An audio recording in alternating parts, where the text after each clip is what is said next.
Hey, hey, hey, what's going on? How's everybody doing? This is James. I'm here doing the Daily Show.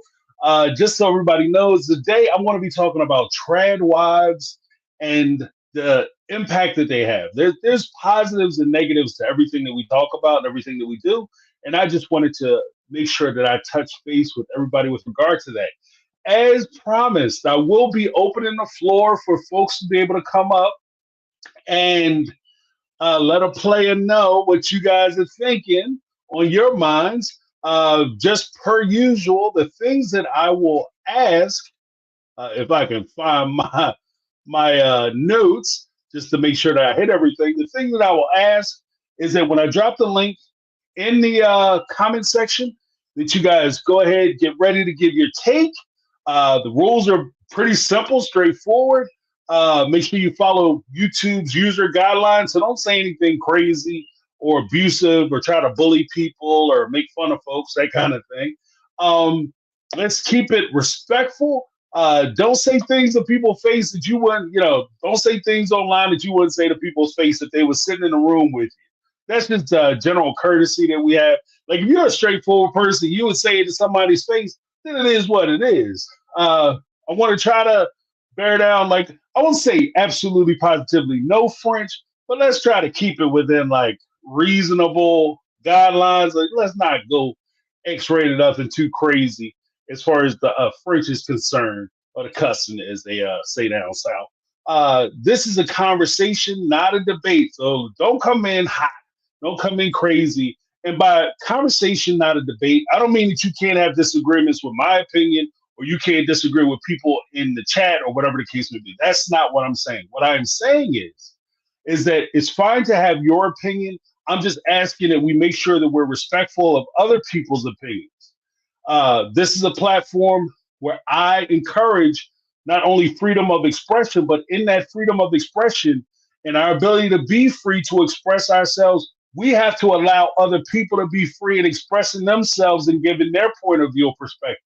Let's be honest, we don't know everything. And by us encountering people who may have different opinions, we actually have an opportunity to learn more about ourselves and learn more about the positions and thoughts that we have for ourselves. And we get to evaluate the strengths and or weaknesses of that position. Maybe we change our mind, maybe we don't. Maybe we become more resolute. Who knows? But let's have that conversation, not necessarily that debate. Let's have fun. When I drop the link, it'll be easy to do. You'll just go into the backstage area. Just listen for your name. I will call you out before you come up. I would ask that you, have a video or at least have some image available so that I can see that it's actually a person and who I'm talking to. There is a section where you can send a private chat.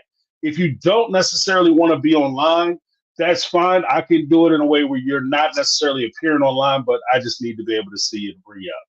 All right, it's easy, easy. So, with all that being said, let's take a look at what we have um, in the chat. Danny Towns gave me the one. Let me know that she can hear me and she can see me. What's going on, Danny?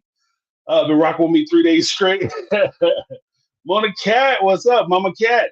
What's happening? What's happening? Carolyn R in the house. Ruth Carol, Valadia, what's up? What's up? Uh, Kathy Ferran, hey, what's happening? Back in the house once again. Uh,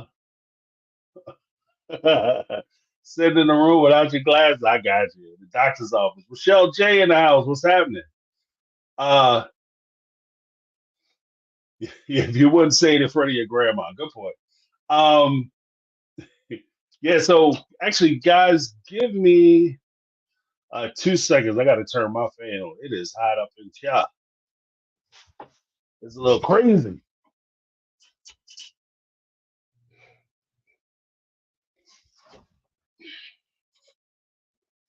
Whew, that was a whew, I had to turn that fan on, baby. Is it? Woo! It's a hot topic, so I guess we're gonna be talking about it.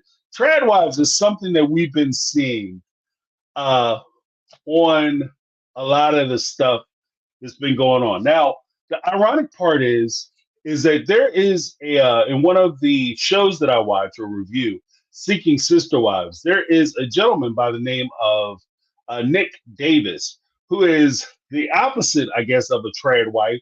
He's a gentleman who stays at home and he's taking care of his three wives, and he's trying to add another woman to the mix. And recently, there's bring him up for two reasons. One, to show that like the whole trad wife experience isn't necessarily confined just to women. So it's not necessarily trad wives, but it's people, folks who choose to stay at home. Now, when I'm talking about this, I want to be very clear. I'm not criticizing people who make that decision. Like you can make a decision to stay at home and take care of the home, take care of your children, take care of the things that need to be going on while your partner or significant other is out working. That's not what I'm talking about. Those are fine decisions.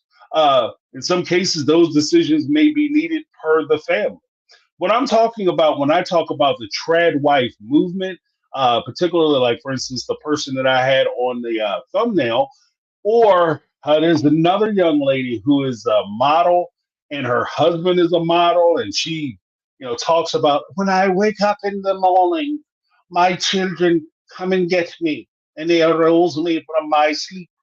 And then they ask me, Mother, can we have some cereal? And then I go right to work and I go into my kitchen and I make them cereal from scratch. like it's just ridiculous. It's such a ridiculous notion.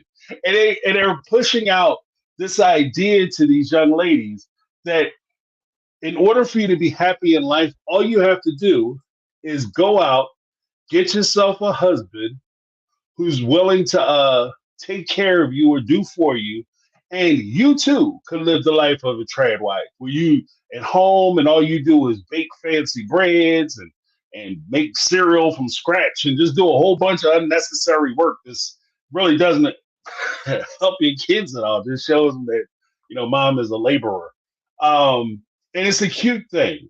And I think that overall, the idea of a trad wife, which we'll talk about in a moment, like the history of it, the histrionics of it, actually comes from the idyllic notion of what people perceived in television shows back in the early days of TV, when we're talking about characters like Leave It to Beaver and a lot of the early old timey sitcoms where the husband will go out and the wife stays at home, and the husband is out working and he brings in the honeymooners, to the moon, Alice, where the guy would, ironically, the husband, Jackie Gleason, would come home every day and he talk about beating the hell out of his wife. Like, it's insane. Like, that was one of the key funny line statements that he had on each show, is that she would say something and he would threaten to punch her to the moon on the episodes, and everybody would laugh, and it was so funny. Ha, ha, ha, ha. But that was the idea of what the traditional family structure was supposed to look like. The truth of the matter is that that was the reality for very few people. Very few people had the opportunity where a man could go out and make enough money and be able to provide for his family, house, home, children, pay for cars, pay for everything they had to pay for, and be able to do it and stay faithful and loyal, and everything was just wonderful. That was a a fantasy that was created, especially by advertising executives, so on and so forth, who try to put forth this image that these women are just staying at home and this is all they're worried about, and they don't have to worry about anything else. In the real world, in order for you to get by, in many cases, you needed two incomes. Like the women, if they worked, if they did the homework, not homework, but if they did like housework and things of that nature, they also would go out to work. So they would go work, whether it's domestics or if they worked in the offices. Like at the same time, what's funny to me is at the same time that they run out these programs where they're saying that the husband is going to work and he's working at his office job and the wife is staying at home and she's living this life where she's taking care of Leave It and the Beaver and the Wally and the kids and everything. They never say, like, when these guys get to the office and they go in and they say hi and they talk to their secretary. Who's the secretary? The secretary isn't John or Joe or Frank or Lewis. The secretary is always some lady. Is she not a trad wife? Like, that's she looks like a career woman. So what happened?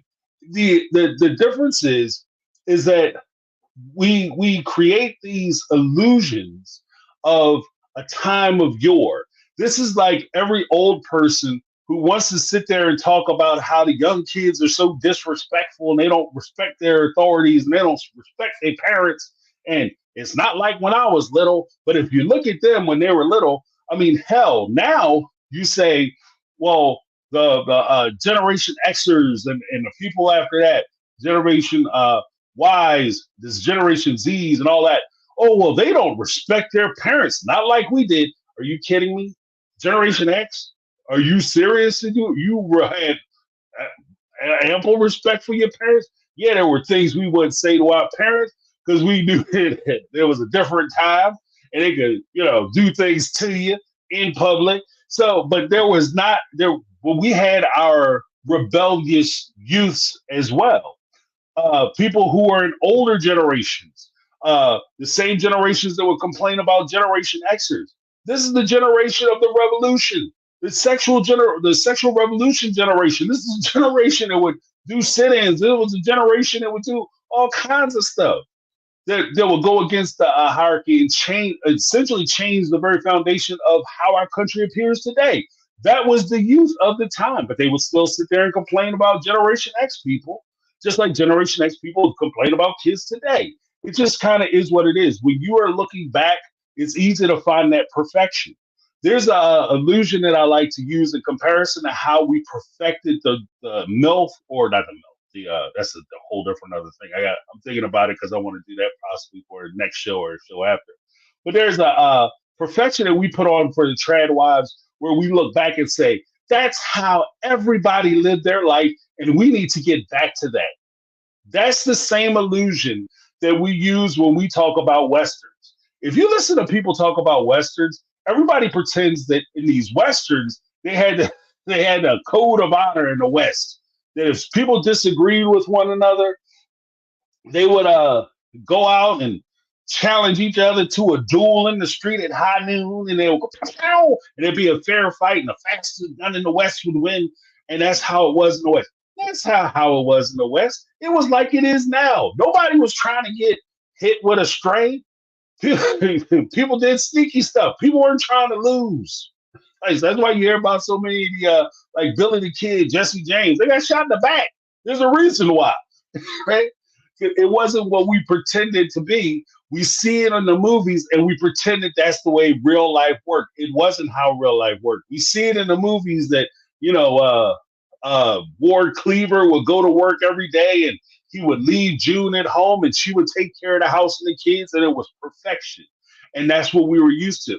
These trad wives push out the same ideal notion to young folks. Now, where it becomes dangerous, as far as I'm concerned, when we talk about the movement of trad wives, where I think it becomes dangerous is when, as we look at it, the things that they're saying don't make sense in real life. Because, like I mentioned earlier, we have a position where people look at it and say, "Oh, I wake up in the morning and I make my children want they want peanut butter and jelly sandwiches." So I make fresh peanut butter, I make fresh jelly, and then I go in and I make fresh bread. Every day you do this, every day. And some of the things that they supposedly are making from scratch for their family are things that it would take you 1 or 2 days for the process to occur for you to be able to finish the thing that you're supposedly doing. It takes 2 days for you to make the stuff that you're talking about, if you're making it genuinely from scratch. But then it also does something that's a little different as well. It talks specifically about people who are doing leisure work, because these trad wives that you see on the screen, like I said, they'll get up and they'll make breakfast, like a breakfast cereal from scratch. They'll make peanut butter and jelly, making their own peanut butter, making their own jelly, making their own bread, making a custom-made food. Like I watched one lady in preparation for this video. Her husband was away, and she woke up and wanted to give him a sweet treat because he likes sweet treats and desserts. So she made vanilla bean ice cream from scratch.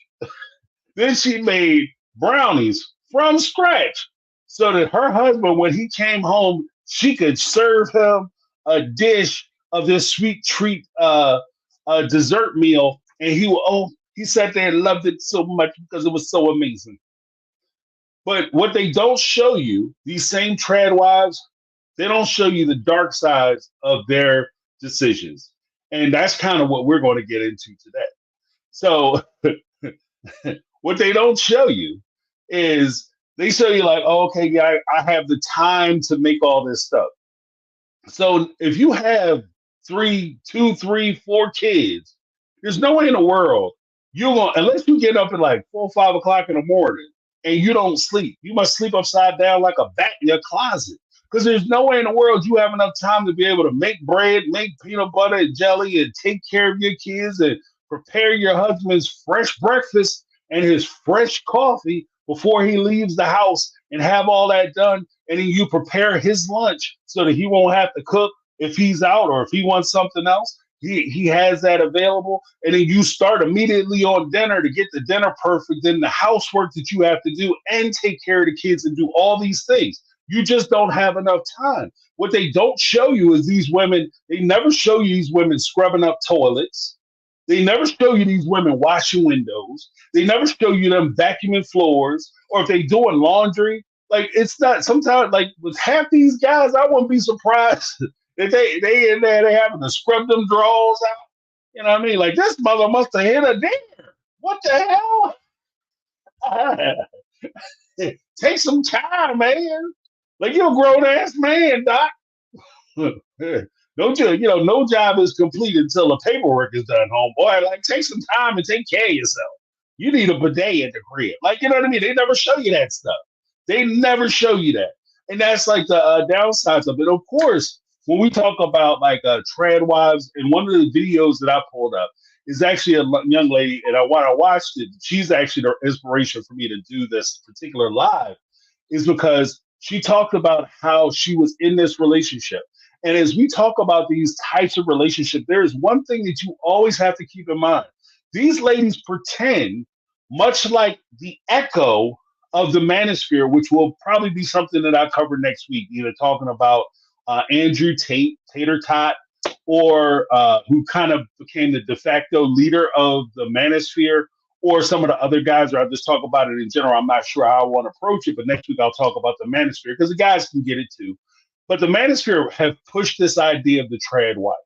They pushed it heavily. Like, guys, what you need to do is get you a woman who's going to come in and be submissive and be praising you because you're a high value man and you bring value, and you got to ask her what she bring to the table. What she need to bring to the table is her submission. She need to be hot. She need to make sure she's taking care of you in every possible way, and all these list of things that these women need to do.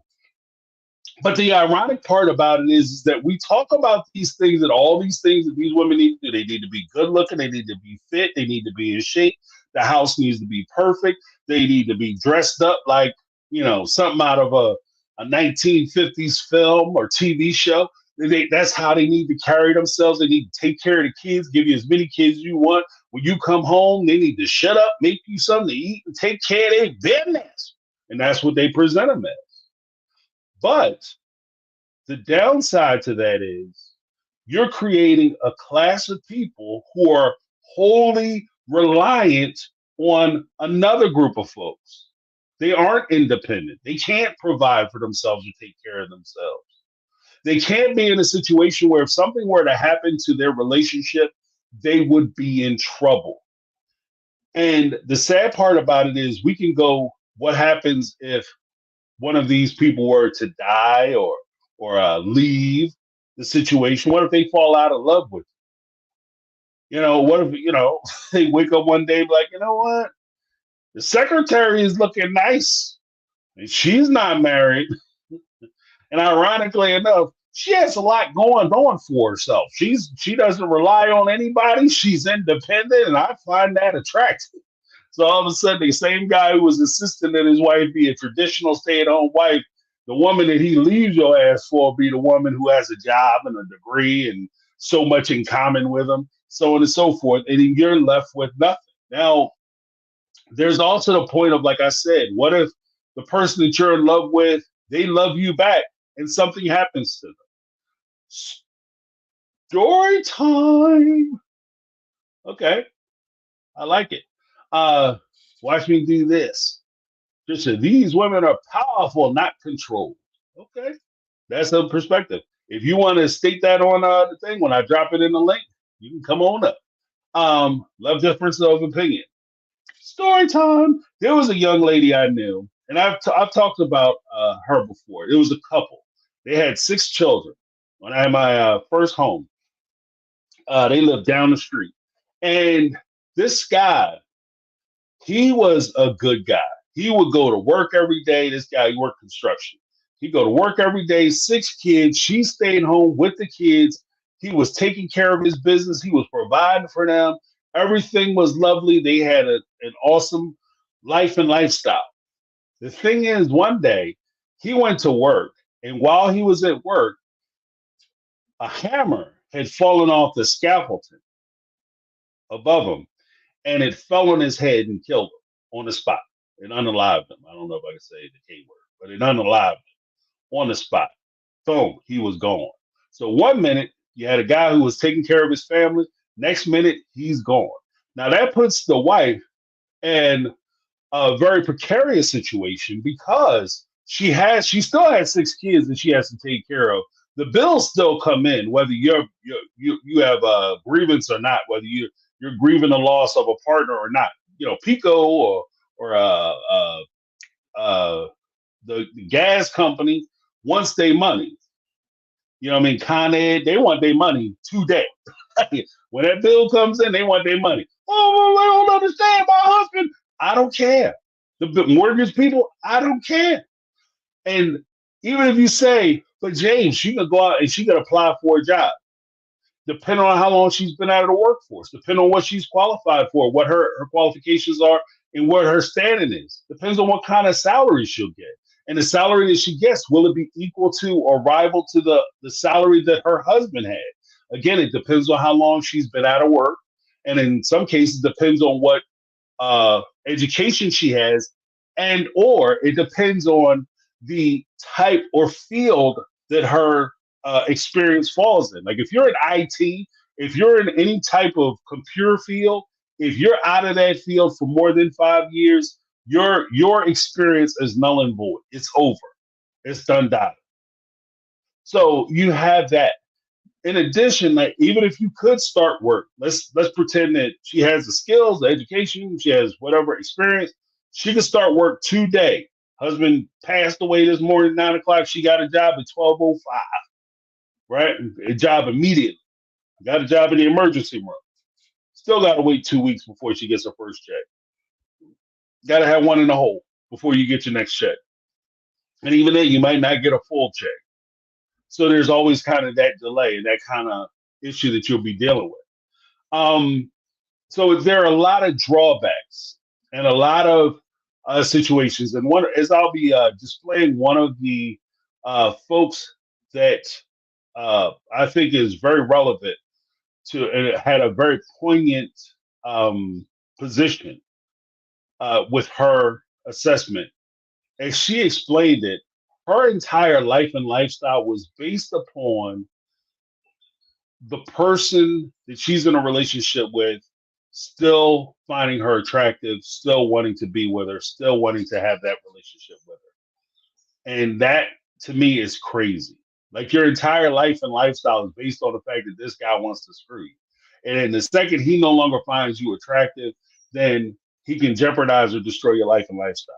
Now, of course, in fairness, there's always going to be people who will say something to the effect of, but James, if you are married for a number of years, and depending on the state that you live in, he could be, if he does divorce you, you could get all kinds of money in divorce court. You could get alimony. You could get child support. This is true. In some cases, that is absolutely true. However, that's not a safety valve. I wouldn't consider that to be a safety valve. It's an option. but it's not necessarily something that's going to keep you safe in the sense that once that divorce or whatever occurs or something happens, it's not necessarily going to protect you because you do have people whose husbands will make $500,000, $1 million, $2 million, $3 million, be worth that much money, and the wife finds it extremely difficult for her to get her hands on any of it. Here's another story. Story time. In a small town in Pennsylvania, there was a gentleman who was very, very, very well off. He had a good bit of money. And what he did was when he was married to this young lady, he married this young lady, been married for, I think, 15, 20 years. They had kids, the whole nine. He looks at her and he decides that he wants to get a divorce because he is no longer interested in pursuing this relationship. So what this man did, long story short, he did a whole bunch of stuff, including moving assets around and things of that nature. But he cooking books. But what he did was what I thought the most devastating thing that he did to his wife in preparation for his divorce. He went out and he started talking to every top divorce lawyer, not only in his area, but around the state. He talked to every top divorce lawyer. He took a meeting with them. Of course, he was doing very, very, very, very well. So he would always be out on business and always taking meetings. His wife had no clue that this was coming. So while she's at home baking cookies and taking care of the kids, he's out taking meetings and doing consultations with these attorneys. Now, some people will say, "Well, James, what difference does it make if he's doing consultations with these attorneys?" What the difference is that if he's doing especially paid consultations with these attorneys talking about his divorce, then what he's done is he's created an attorney-client privilege relationship with those attorneys, which ultimately kept her from being able to hire any of those top attorneys.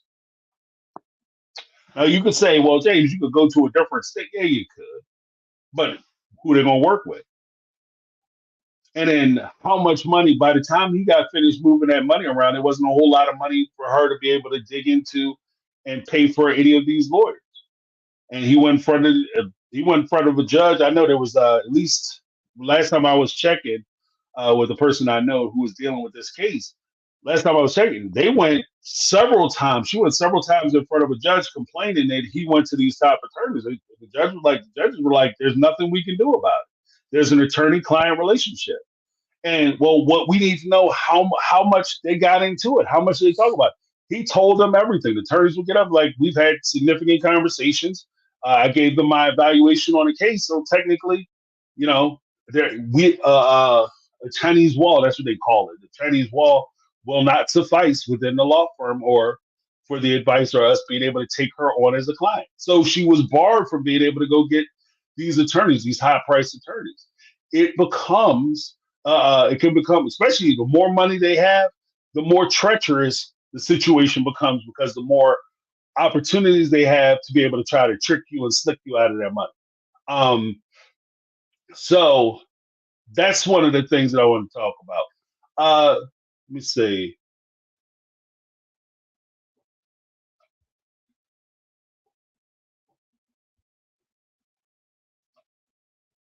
Okay, yeah, I'll just read some of these.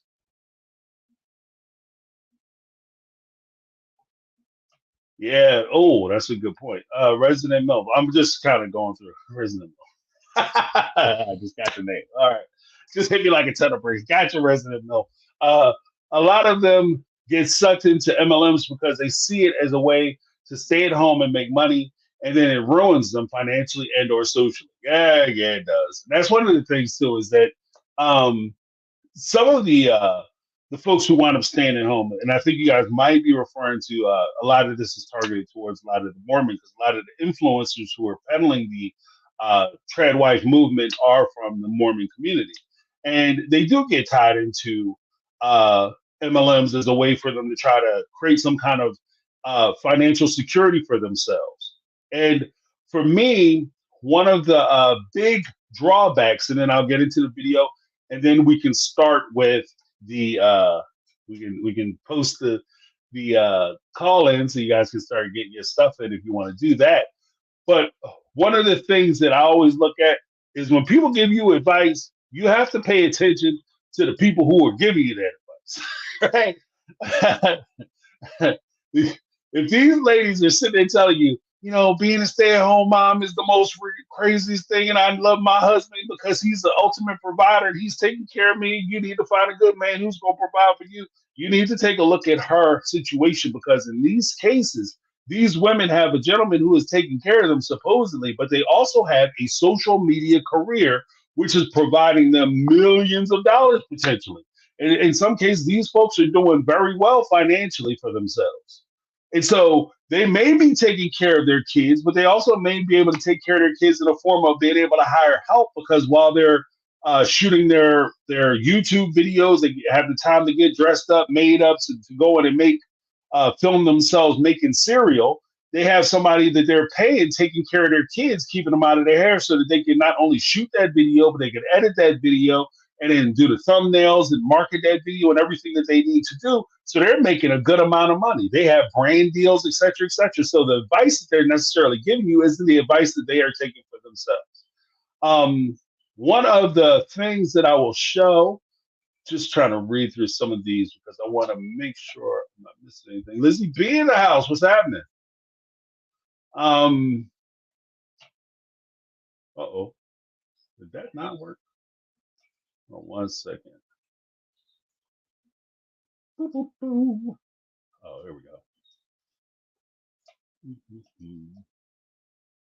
All right.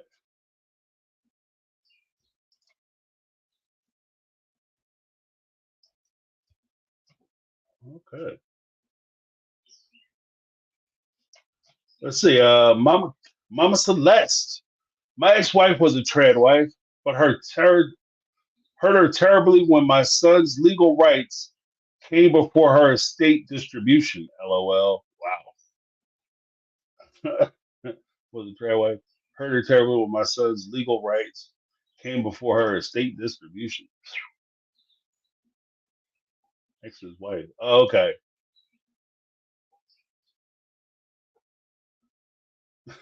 But, oh, I get it. I get it. Her ex-husband's wife was a trad wife. Hurt her terribly when my son's legal rights came before her estate distribution. Oh, okay, I see what you're saying. So her son inherited before she could get her hooks into the big monies. Uh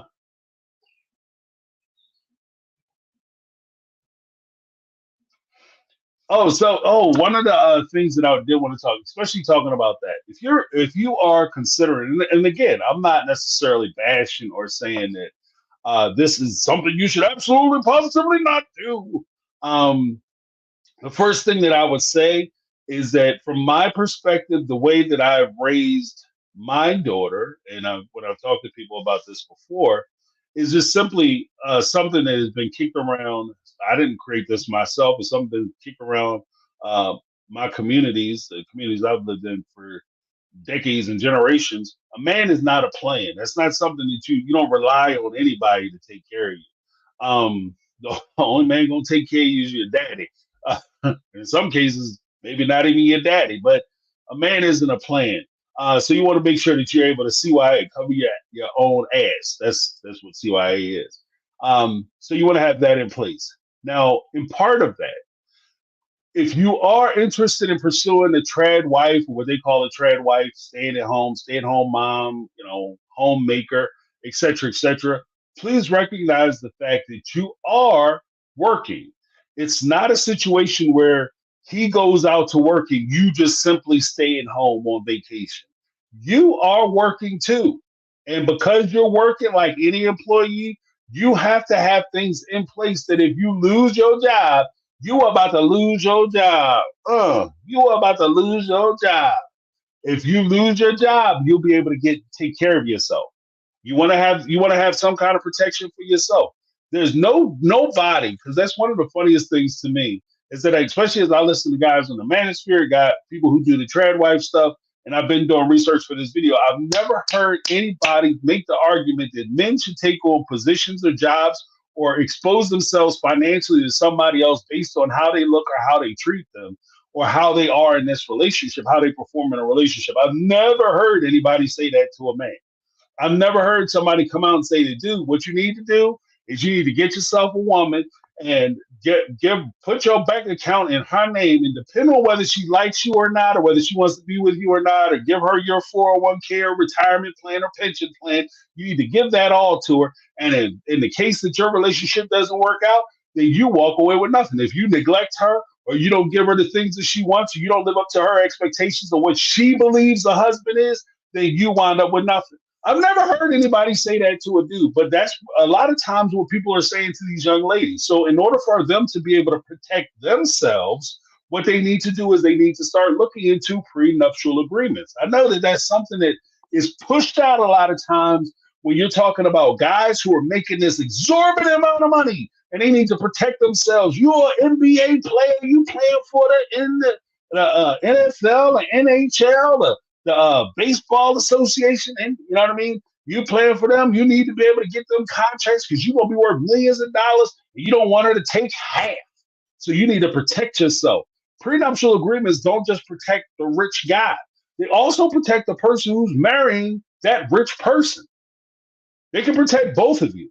If you're married for so long and you are a home wife and you choose to be a homemaker, whether you're a homemaker as the wife or the husband or whoever, you choose to be the homemaker, you're setting up a protection for yourself. If we're married for so long, then I should be able to get X amount of dollars or X amount of benefit if this relationship dissolves.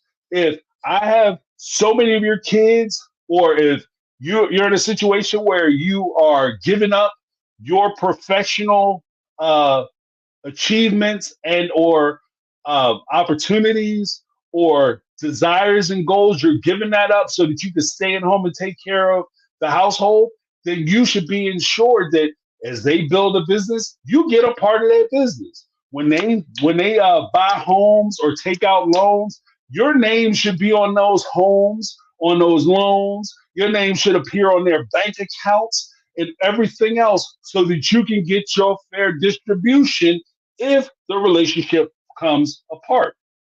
And to me, that makes sense. If you're making that decision to be at home, you have to be able to protect yourself. You have to be able to protect yourself. Let me just read through here a couple. Lisa Owen. Even Jane Jensen had a robot made. Yeah, right?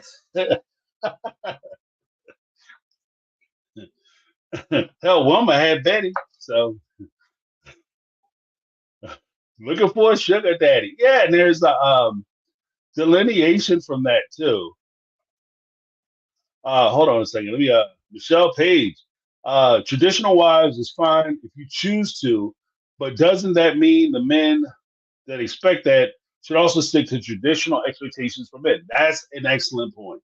And that's one of the things that nobody ever talks about.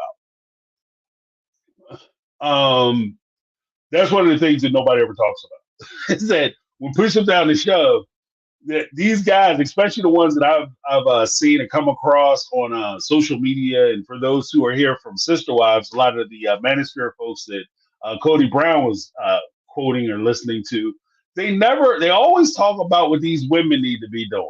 Y'all need to be making sure that you look good for your man so he can be proud of you. You're home all day. There's no reason you can't go to the gym or do a sit-up, you know, and all these things that she's supposed to look like and all the stuff that she's supposed to be doing and homemaking and cooking and cleaning and taking care of the babies and all this list of stuff that she's supposed to be doing.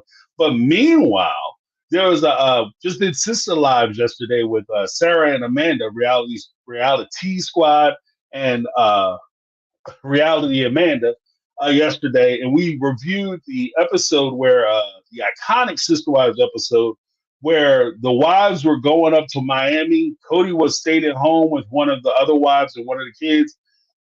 Sent his wives up there. The car broke down. They were an hour away. They sat on the side of the road for 3 hours before they could get a van up to them so that they could continue their trip. Now, in a traditional and I'm going to be a little bit this is the misogyny and sexist part of it. The answer to a lot of what they talk about, the notions that they push. If these women are doing the traditional roles where they're staying at home, they're taking care of the kids, they're responsible for the children, they're responsible for the household. In those same roles, the men, Cody, would have been responsible to make sure that those cars were in order. He would have been responsible if the car were to break down. He should have been up on his back of his motorcycle, drove that hour, went up that hill, up that mountain with his tool back with his tool box on his back. He should have crawled under that car and he should have figured out what was wrong with it. Got that car running again. I mean, the car had mechanical problems because it didn't have the maintenance taken care of it. So it probably blew gas. It might even tossed a rod because it sounded like they didn't have they weren't up on the maintenance, which would have also been his responsibility in a traditional role. The men are responsible for the cars and stuff. That's tradition. That tradition. He was failing at his part with the same time he's yelling at them because they don't cook enough or the way he like and they ain't cleaning the house the way he like. Well, you're not doing the cars. What's up? You gotta, if you're gonna do the traditional role thing, you gotta do the traditional roles. I did see this. Mary Marmola Joe, I think that's it. Probably butchered the hell out of it. I apologize. That didn't even sound right when I said it, but I apologize. I don't want to try it again because I know it was terrible. Prenup or postnups are a must if you are a trad wife. That's what I said. Yep. I agree. If you need to get a prenup or postnup, and this is even when situations where, because some of the things that I've seen, especially in my my little, traveling through some of these areas, is some of the ladies who don't start out as trad wives. They start out, they're going to college or they're about to go to college, and all of a sudden they're asked by their partner to abandon their desires and their ambitions to go to school and stay at home, take care of the family. Okay, if that's the case, if that's a new presentation that they're making to you, then you need to be able to renegotiate because that's a negotiation point and they're renegotiating your deal. So we're going to renegotiate the deal. We need to renegotiate all the deal. And our part of the deal that we need to renegotiate is that since I no longer have a job or I'm not going to have a job experience, I'm not going to have savings, I'm not going to have a lot of those things. I need to be able to establish and protect myself. And I need to do that in the form of a post-nuptial agreement.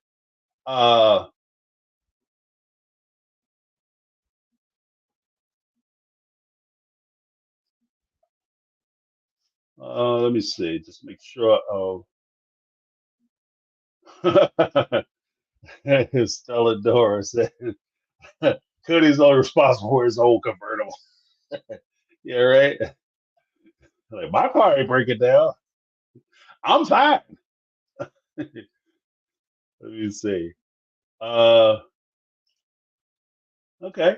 Uh, Michelle C. Cutler. My husband has an account for me, so if it happens to him, I have money to live on till I get his retirement and Social Security. He put loans and credit cards in my name only so I would have credit. Awesome. And there's nothing wrong with that. And that sounds like to me in Michelle's in support of what Michelle is saying, even as a traditional wife or a stay-at-home mom or however you want to say it, a homemaker, her and her partner have decided to create accounts for her so that she has access to finances. She's not financially destitute, and she's not going to be driven asunder if something were to happen to her. So she is fine on the financial front, and she'll be able to make it to that next paycheck. Um, and even with regard to like the retirement, so security, insurance, et cetera, et cetera. That's important stuff. And these are kind of these points where if you're going to have these conversations, again, I'm not here to judge anybody's relationship, or at least sit in judgment of your relationship and how you conduct your relationship. You got to do you, boo boo. So if you are all I'm trying to say is that if you're going to do this, you have to be open to having these conversations, these difficult conversations in some cases with your significant other. you have to be willing to put yourself in a position where if something were to happen to him, or they fall out of love with you, or the relationship doesn't work, that you have things in place that you can be okay. Um, and Amy B seems like a system that is rife for abuse. I will say this, Amy B, because I agree with you. I agree that there are, it's you, if you are financially dependent upon somebody, the very basic reality of it is that if a person can control, is responsible for you eating, then they can control when you eat. If they're responsible for taking care of your home and providing you with a home, they can as soon as same way they can give it to you, they can take it away. The twist inside. I think being a trad wife only works if both parties treat it like uh like it's valuable, like it's the valuable labor that it is. Never be a trad wife or someone who can't afford to pay you fairly for it. Okay, that's good advice. I mean, that's fair. That's fair. So basically, you want to make sure that you're with somebody who, and that is the thing too. You also, I will come right back to you, not ladylike. That's also a point too. You want to make sure that you're with somebody in a situation that you guys can afford to do the thing that you want to do, or at least understand that you're going to be making sacrifices in order for you to limit your income to one person's income to take care of your house, provide for your house, your household, and your family. Not everybody is sitting around making $200,000, $300,000, $400,000 a year. Some people are making significantly less money than that. And so to sit there and pretend that you're going to make $30,000 a year, you want to take care of 6 kids and a wife and a household, you got another thing coming. You're going to miss more than a few meals. So you want to make sure that if you're going to make that decision, I agree with that sentiment, that you want to make sure that you're in a situation where you can actually afford to do it, which means that, again, irregardless of your financial situation, you have to have the difficult conversation of where you are financially with a potential partner. How much money do they have? How much money do you have? What kind of debt are you carrying, whether it's student loans, credit cards, mortgages, anything?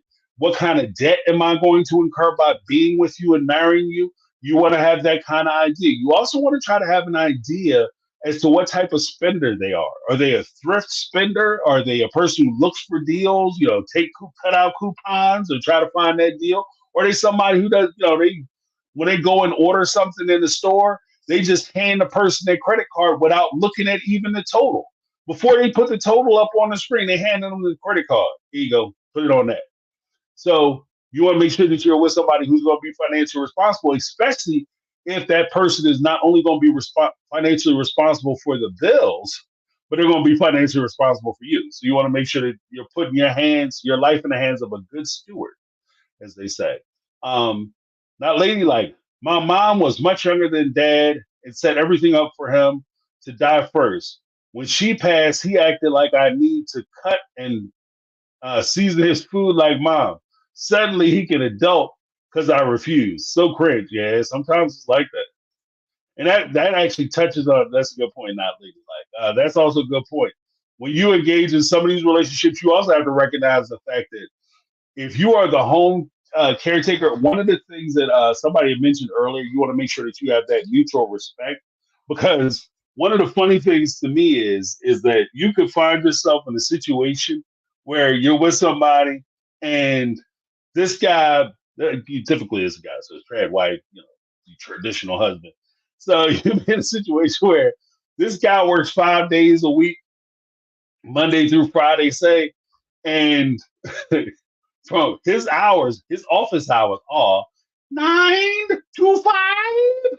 And then by 5:30, he expects to come home, have a hot meal waiting for him, and he needs to be able to relax. Mom's still on the clock. Okay, she's on the clock until the food is served, everybody's eating, all the dishes are clean, everything is put away, the kids are in bed, homework is done, and then her night ends around the time that he goes to bed or whatever. He's comfortable, or he lets her off the clock. And then on the weekend, he's off from work and he can pursue whatever hobby he wants to do, but mom is still on the clock. Here's also a crazy part about it nobody really considers or talks about. when after he's worked that 9 to 5 job, that not Monday through Friday 9 to 5 job with his vacation days, his sick days, his days off, holidays, everything else that he has coming to him. After he's worked that job for 30, 40 years, and it's time to retire, he go gets his watch, go watch from the boss, and he retires, and mom's ass is still on the clock because mom didn't retire. She's still cutting up his food, kind of like what the young lady said. Still cutting up his food, seasoning his food. When she bring the plate out, she sit it in front of him. She cuts it up for him and puts the salt and pepper on it for him, pours him a nice tall glass of the beer, and then you're like, I'd rather eat in front of the TV, and then she'll set it up the little table or whatever, so he can sit in front of the TV and eat the food. And then when somebody comes to the door, she go run to the door back and forth. It's insane. So you just want to take that into account now. Let's see. I'm old now. Ancient Pollyanna. Let's play the glad game. I'm old now, but tried to be a trad wife for 10 years. I felt like a child, having to ask for money for everything. I got divorced, and now I'm a trad single old lady with a cat and loving it. Okay, okay. She's like, I'm living my best life. Me and meow meow. Nothing wrong with that. And like I said, I want people to understand that I'm not discouraging you from making any decision that you want to make. I just want you to go into the decision that you're making with your eyes wide open so that you can make the best decision, not only for yourself, but for your family. Lynn Skinner, what's going on in the house? I've had a career for a very long time. I always had my own money and account. I won't judge anyone for wanting to be traditional. Exactly. Like there's nothing wrong with that. Nothing wrong with that. Audrey Bringinger, what's up? Hi, James. I'm so happy you are okay right now. I'm in Spain and have been having to rewatch. Okay, Spain. Audrey living that big life. Good to see you. Okay. Well, all right. I'm glad to see you, Audrey. I saw you. No, I didn't see you the other day, but welcome, welcome. Yeah, but living that big time. She overseas. She's skating across the pond. You on vacay, you doing some work. A little bit of both. Like, is it pleasure or is it professional or pleasure? A little bit of everything. All right, Audrey. Living that big life. Oh, but here is the video that I was talking about earlier. Let's take a look at this. Just make sure I got the right one. Got the right one, baby. Oh, here we go. Video by saying that I'm not asking for money and I'm not asking for sympathy. What I'm asking for is if you are a young 14, 16, 21-year-old girl, listen up. I drove to the grocery store. I need to grab some milk and bread and a couple things, flipped open the bank app on my phone, and I've been sitting in my car crying ever since because I never have enough money. And why do I never have enough money? Because when I was a 19-year-old girl, I fell in love. My Mormon faith told me that I was supposed to be a stay-at-home mom. I got married. I started having babies. I dropped out of college. I never had a career. My only jobs that I ever had in life were a waitress at the Olive Garden and managing a pretzel maker in a mall. Oh, my first couple years of marriage, I decided that I wanted to be an entrepreneur, so I bought a windshield business. I was 20. And my Mormon stake president reminded me that women weren't supposed to work, so I quit my own business, handed it over to my husband, took my name off of it. I would work our family business throughout the next 24 years of my marriage, but I never got paid. I didn't have a salary. My name wasn't on it. I literally worked for room and board. That's it. I would eventually... I'm going to stop right there for a second. So essentially what she's saying is that this is one of the things, like I said, this is actually a pretty sad thing. And it's been going around, so some of you might even be familiar with it. It's actually pretty sad. And Audrey, I see, okay, all right, living that big time. I love it, love it. This is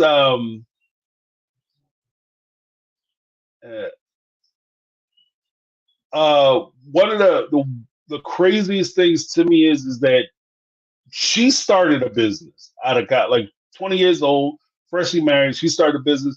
Then all of a sudden, somebody comes in and says, "Hey, you're not supposed to be the breadwinner. You got to sign that money over to your husband so that he can take control because you don't know what you're doing." Now, on his face, if that were the case, wouldn't he have the damn job? Like, why am I signing over my successful windshield business to him when he should have a successful business because he's better at this than I am, right? So that that in itself bothered me. So it's just like I appreciate the fact that she's trying to put it in perspective. Like, so she started out, she had hopes and dreams. She didn't have necessarily a whole lot of experience, a whole lot of work experience, but she starts a business. Then somebody comes along and tells her that she has to give her business away because she can't, because she wasn't born with the right gender parts. Then all of a sudden she can't run her own business and she can't have her thing. And you have to give it to the other guy who was born with the right gender parts because those parts apparently make you good at business. And the ironic part is she worked at that business during the course of her marriage, probably every day, suffered with that business, sacrificed with that business, and made it happen for that business. And then she didn't get any true benefit from that business. So let's continue to listen to this because, like I said, it's pretty crazy. Like a lot of the stuff that she talks about. Out of college, I never had a career. My only jobs that I ever had in life were a waitress at the Olive Garden and managing a pretzel maker in a mall. Oh, my first couple years of marriage, I decided that I wanted to be an entrepreneur, so I bought a windshield business. I was 20. And my Mormon stake president reminded me that women weren't supposed to work, so I quit my own business, handed it over to my husband, took my name off of it. I would work our family business throughout the next 24 years of my marriage, but I never got paid. I didn't have a salary. My name wasn't on it. I literally worked for room and board. That's it. I would eventually also launch a custom home building company with my uncle as the architect and my friends as the builder, my designs, my realtor. But again, because my husband was the man, his name was on all of the projects, his name was on the business. I remember one of the last custom homes that I built, we sold it and made about a $260,000 profit. That money all went into his bank account. I didn't even have a bank account. I should have said that in the beginning. I never had a bank account. He would give me little envelopes of cash to go grocery shopping with. Anyway, that house sells, the money goes in the bank. I just asked if I could buy myself a piano with the money. I had worked on building that house for 2 years. All of the money went into his bank account. Nothing was under my name. I got a piano and I got a free house to live in and I got groceries. So I found myself divorced. That is crazy. That's crazy as hell. Could you imagine? Like you have a 250, but like one project you work on, you get $260,000, and this jackass want to buy you a piano. Ooh, I be playing the song on that piano. All right, need some slow singing, flower brain, Jack. You talk about $250,000. Ooh, and I'm about to. Oh man, you don't understand how hard it is for me not to be cussing. Oh, baby. That is so crazy. Even out, what's happening? The Bronze Empress, what's going on, Mister? That's crazy as hell. Okay, that is crazy as hell. Like, and the idea of, like I said, your first clue. I'm gonna be honest with you. Your first clue was when they told you to give up your windshield treatment business, and then that was bad enough. But then when they tell you to start giving up, like you could create a construction business and you're building custom homes and you have all the connections. It's your uncle that's doing the designs. It's your friends that are doing the construction. It's your people that your connection that has the real estate to put the houses up on market to be able to make it. It's essentially your brainchild, and you are functionally the one that's making the business work, but your name isn't on anything. And this is what a bunch of people that people in your circle are telling you need to do. Girlfriend, I wish I had a time machine because if I did, I would have went back like, you need a new circle. You know what I mean? You need a new damn circle. You need some people in your life that pull your coattails and like, girlfriend, bump what they telling you. Okay? If you have a thing and you can make it happen for you and your family, you need to make it happen for you and your family. And this is one of the things that I desperately want for my daughter. Like, and I see it from that respect. Like, if I was sitting there talking to my daughter about this, which I have repeatedly, and she'll probably tell you annoyingly so, it's not, if you choose to stay home, let it be your choice that this is what you want to do with yourself. Protect yourself, take care of yourself, but let it be your choice. Hell, I'll tell my son the same thing. Let it be your choice that this is what you choose to do, but understand what you're giving up. But at the same time, if you have a goal, a dream, or an aspiration that you want to achieve, and the other person that you're with doesn't want you to do it because they're afraid that you're going to outshine them, you're going to outgrow them, or you're going to grow beyond them, then that's not the person you need to be with because you're not compatible.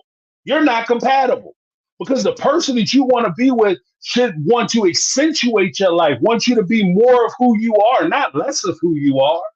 If you have the ability to be able to take care of your family, what kind of dumbass dude, if you have a wife who can go out and make $250,000 on a project, what kind of dummy, what kind of dummy is going to say to his wife, yeah, baby, I know I make $100,000 or even I make $250,000 a year too, but I'm going to stop you from going out making your $250,000.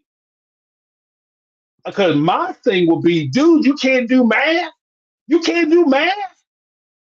Last time I checked, $250,000 plus $250,000 is $500,000. That's more money. That's more opportunity. That's more for you to be able to put in savings. That's an earlier retirement if that's how you want to cut it or how you want to look at it. You'll be able to do more for your family if you were able to do that. Now, I can see if it was a situation where you're making this kind of decision based on the idea that, both of you are working these crazy hours and your kids are running wild and you can't find anybody to take care of things and maybe you have to pare things back. But does it always have to be on her to pare her stuff back? If she has that opportunity, she has that business that can take off and actually become a generational wealth business, she has to stop. And that's kind of where I'm at. But let's yeah, I know. Try not to be. I'm with you, Liz Skinner. Like I'm really trying. Like sometimes there's a couple. I've been having this struggle for at least 3 days now. Because I want to cuss so bad, I feel it in my soul that I want to cuss. But I'm like, oh, I'm trying to be good. But we'll see if we make it through this. We'll see if we make it through this. I'm doing my best. Age 44, just 5 years ago, and within just a few months, I was living in my car while he made a So she's talking about she just got a divorce. Self-divorced at age 44, just 5 years ago, and within just a few months, I was living in my car while he made about $250,000. He would eventually quit that job so that he wouldn't have to pay alimony and child support. He has only paid alimony one time ever in the 5 years since we've been divorced. Once ever. Right after. See, right there, that's the stuff I'm talking about. Because there's so many people that'll put that up as like, oh, you have protections. Even some of the guys in the manosphere, they'll sit there and say, oh, these women, they get married to you, they divorce you, they take everything, they take half your stuff. Sometimes not, because even in the case that I was describing earlier, where the guy went off, she didn't get anywhere near the money. Like I think at the end of the resolution, by the time they got done, she didn't get anywhere near the money she should have got. Because by the time he got finished hiding, slipping and dipping and putting money over here and over there and overseas and in places that she couldn't touch it, much less couldn't find it, much less touch it. Like the money that he supposedly had was reduced. All of a sudden, this dude was like big time, and now he's like basically scraping by on pennies and applying for SNAP benefits. Like it's just craziness. Like there's so much foolishness that can happen when it comes to a lot of this stuff. Dude, I've seen where guys will be working these types of big time jobs. They'll quit these jobs because they don't want to pay a whole bunch of child support. And they can live off their savings or they put money in certain investments or whatever the case may be that the courts may not be aware of. And then the craziest part about that is that where I think a lot of people kind of have that disconnect. The courts, it's your responsibility to come to the court and tell them where the money is. The court doesn't do an investigation for you. You have to be able to go to the court and say, he has bank accounts, dun, dun, dun, dun, dun. This is what we expect to see in those bank accounts. And if you can't come up with an amount, you have to at least be able to come up with the location. the court can then issue to your attorney a subpoena so that they can subpoena those records to find out what assets or income or liquid assets or whatever he may have in those places. But but if you don't know where the stuff is because you didn't want to be up in his business because your life is traditional and that's not a woman's place. If you don't know where to look, then you don't know where to look. And you're relying on your attorney to be able to go in and bust the books open and try to figure it out. he, he with the $5 super chat said, $5 euros, uh, €5. Here, James, $500,000. Oh wait, it's half of $10. I can't do math either. Oh, it's 500,000 or close to it, close enough to it. Oh, you be mad, Jay. Uh, even out. Uh, bonjour. Yeah, French. I'm telling you, let's get this After my cracking. divorce, I remember being really confident about my ability to get a job, so I put together a resume. Um, I remember one of the first interviews that I had as a management position for a windshield company, similar to the one that we had run. And the man actually laughing as he was interviewing me, like he was really sympathetic. He wasn't being a douchebag, but he was.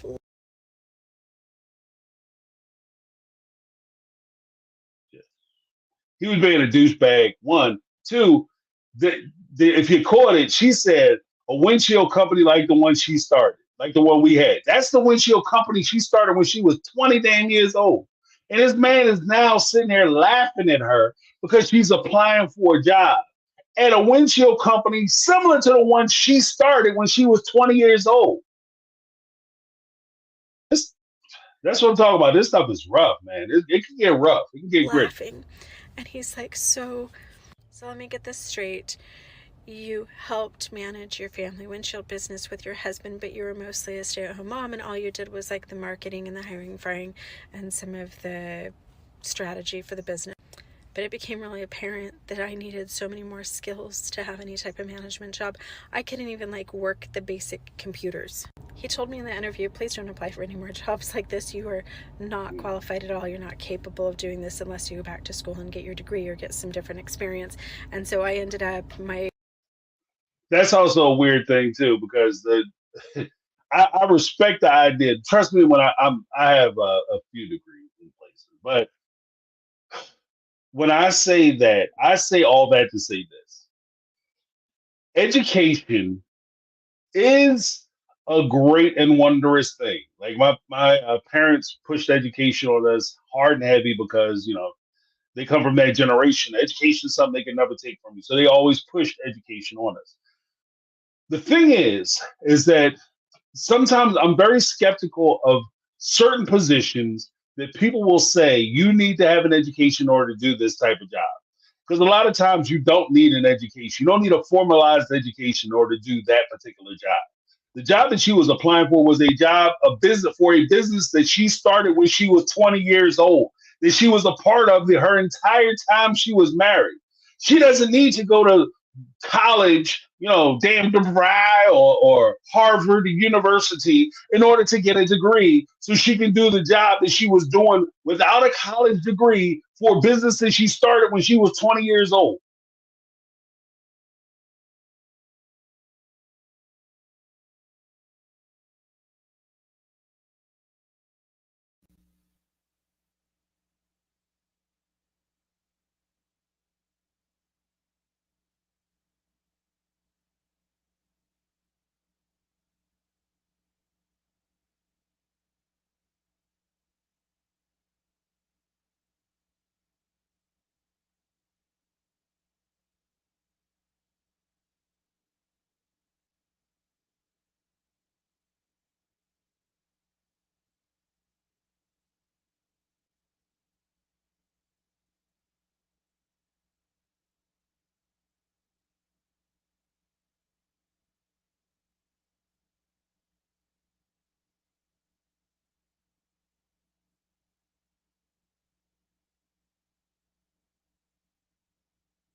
My first job after my divorce was $11 an hour, 4 hours a day, working as an assistant to a school teacher in an elementary school. I made $44 a day. For 24 years, I lived in $1,000,000 homes. I vacationed all over the world. I spent my summers in Hawaii. I could buy myself $500 jeans, diamond tennis bracelets. We had boats and RVs and whatever I wanted. And it never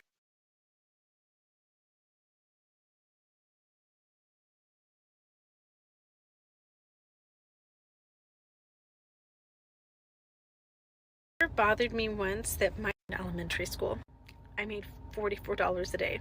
For 24 years, I lived in $1,000,000 homes.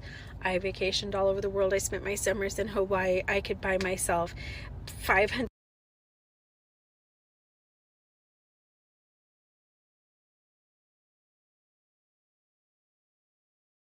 jeans, diamond tennis bracelets. We had boats and RVs and whatever.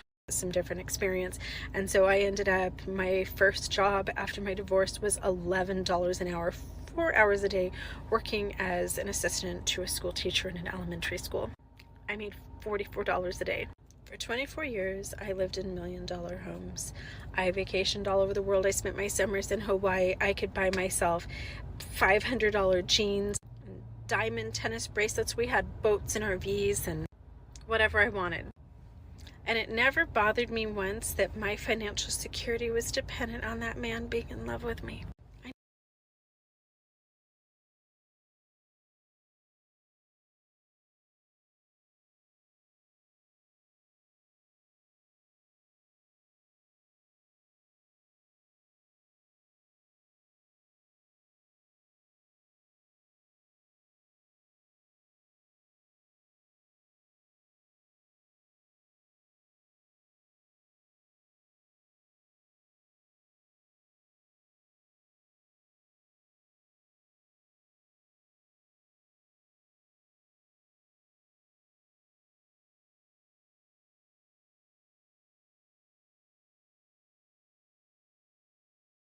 Can you hear me now? Living the eclectic life. Your mic is muted. No, it's just damn. I gotta get mic check. You guys can hear me now. Cool, cool, cool, cool, cool. All right, we back. Thank you so much, Eve. Hey, yuppie, yuppie. On mute since 5 minutes. Wow. Oh, all right. So we're back in the house. All right. So the craziest part to me is, uh, sorry for the complications. The craziest part to me is, like I said earlier, it's insane that she had $1,000,000 houses she was living in. She had boats, RVs, the jet skis, the jewelry, $500 pair of jeans, anything she wanted to buy. She couldn't possibly imagine that this would come to a close. And it never occurred to her that all the things that she had was based on the fact that this dude liked her. And the second he stopped liking her, the second he stopped wanting to dig her, and the second he stopped wanting to invest in it, and all of a sudden, everything that she had invested in the marriage, everything that she put towards the house, the home, his career, his profession, it meant nothing because it was all based on the fact of whether he liked her or not. It wasn't based on like whether she was doing a good job or whether she was an awesome housewife or what she was doing in the house or whatever the case may be. It could just be come down to the simple fact of emotions, which is ironic to me because as we'll discuss, especially as we get into the manosphere stuff, so many times people will look at it and say, the guys look at it and say, the reason why men are in charge, the reason why she was told to give her businesses plural, away to her husband was because women are emotional creatures. Men are logical creatures. Women are emotional. That's why she had to give her stuff up to her husband. But her being involved in this man's life and being provided for was based on how he felt about her emotionally. It's a like, and that's one of the weird twists of the whole like manosphere tradwife movement that I can't get my head around. The same thing the guys are sitting there professing, and I'll give a little preview on one of the criticisms I have on the manosphere. The same thing guys will sit there and say that they don't want in a trad wife or a partner will be the exact opposite of the thing that they're looking for when they go out on to the club on Friday and Saturday night. The way that you know that they're a high value man is that they have a bunch of women who they deal with. So that's how you know they're high value men. But at the same time, they don't want to deal with these thoughts and all that other stuff. What they call them, that who's over there and all that kind of stuff. They don't want to deal with those folks. But that's who you primarily spend your time with. Those are the women that you try to impress. So women should feel bad about what they're trying to do, what they're trying to accomplish, and try to be a certain thing that you don't even want. And it's a lot of idiosyncrasies as far as that's concerned. So, but we'll get into that especially when we talk about the man because I had a whole bunch of stuff I want to say about those jokes. But let us continue. I never realized that him liking me or not liking me or finding me sexy or attractive or interesting determined whether or not my children could eat, whether or not I could buy myself a fucking jug of milk and a loaf of bread. So I had my 5th surgery in 2 years, 2 weeks ago, and I'm supposed to be in bed resting, and I can't because I worked 7 days a week since my divorce 5 years ago, which is why I'm covered in paint and looking like crap. We actually have a 4-day weekend here in Tucson, and since my partner isn't working, he's working on furniture flip partner projects with me. I have no retirement, I have no savings, no education, no resume. I was almost a straight A student throughout all of my education. I went to college at age 17. I had dreams for my future. I'm working so hard to get myself out of just perpetual side hustle hell. There's not a day that goes by that I don't wonder why. Why I didn't have a fucking backup plan.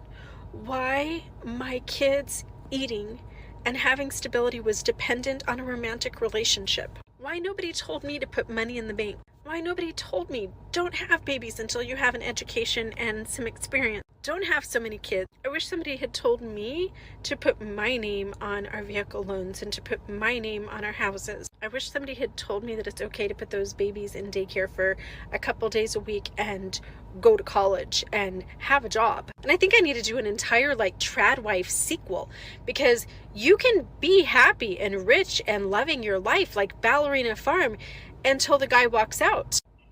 I want you guys to imagine for a minute, even rich Hannah, if Deanna walked out, if all of his financial backing and he had to sell the farm, and then what does she have? Find another rich boy to marry? I just don't want one more woman to DM me, comment, send me their stories, cry to me about how hard it is for them to support their families, and I am so tired of living my own story. We have to make this stop. Raise your daughters to be financially independent. Focus on their futures and educations just as much as you focus on your sons. I wish that someone had done that for me. You want to start this video? Wow. Yeah, to me, that whole thing is crazy. And I feel for her in a lot of ways, because that's one of the things, to be honest with you, as a dad, girl dad, that's one of the things that I've always kind of been concerned about, because and the reason why I say that way, because let's be honest, that's not something, the things that people will try to teach their daughters are not the things that they're teaching their sons. No, nobody is sitting around teaching their sons, yeah, man, you need to find a woman, fall in love with her, and then make sure that your entire financial future and well-being is based on how she feels about you. Nobody has ever said that shit. Never, ever, ever, ever, ever has anybody ever said that. Nobody has said, dude, you know what you need to do? Get yourself a good woman and make sure that woman controls you financially and holds you down. Now, here's the crazy part about it. In some cases, even in this relationship, with this particular relationship, a lot of the things that he was able to do because of her, because of the things that she set up, some of the connections that she made, and she was able to provide this opportunity for the family. So in a weird way, had he relied on her and her intuition, her business insights, the family might have actually made more money. How about that? That's crazy as it is. I'm of the mind that if you are suited, or if you're better adjusted to be able to do a particular task, you let that person do that task. So if you have somebody who is better at handling money, male or female, husband or wife, guy or girl, whatever you are, if that person does the money the best, let that person take care of the money. You should know because you're a partner. You should know what they're doing. Don't let one hand know do something that the other hand doesn't know what they're doing. You should be involved in curious about the things that they have going on, or at least aware of what accounts that you have, what bills you have outstanding, what you should be looking for. How to pay taxes, how to write checks. You want a partner, and that's what I would. That's one of the things. To be honest with you, when I was coming up, what my mother told me, my father told me, when my kids come up, what I tell my kids, both my sons and daughter, my son and daughter, is that you want to make sure that when you find somebody that you want to be with, that you actually have a partner. And a partner is somebody whom you can say, look, this is where the money is. This is where the stuff is. These are the bills we have to pay. Let's get our heads together and figure out how we can make it happen, as opposed to don't you worry about it. You go ahead and spend the money, especially if I'm making big time money. You go ahead over there and I'll take care of this over here. Because even if you are a loving, compassionate, caring person, and I'm going to open it up for you guys now. But if you're a loving, compassionate, and caring person, and you decide unto yourself that you are going to take care of the person you're with, suppose something happens to you. Suppose something happens to you. Don't you want the person that you're in love with, the person, your partner, the person who's going to be responsible for your children? Don't you want them to be okay? Don't you want them to know how to take care of your household and your estate and your family and themselves with the things that you leave them? Why would you want to have money left on the table? Why would you want them to be in a situation where they can't provide for themselves or for your family? I mean, so even from the respect of not even just not being a douche and trying to control them, why wouldn't you give them that opportunity?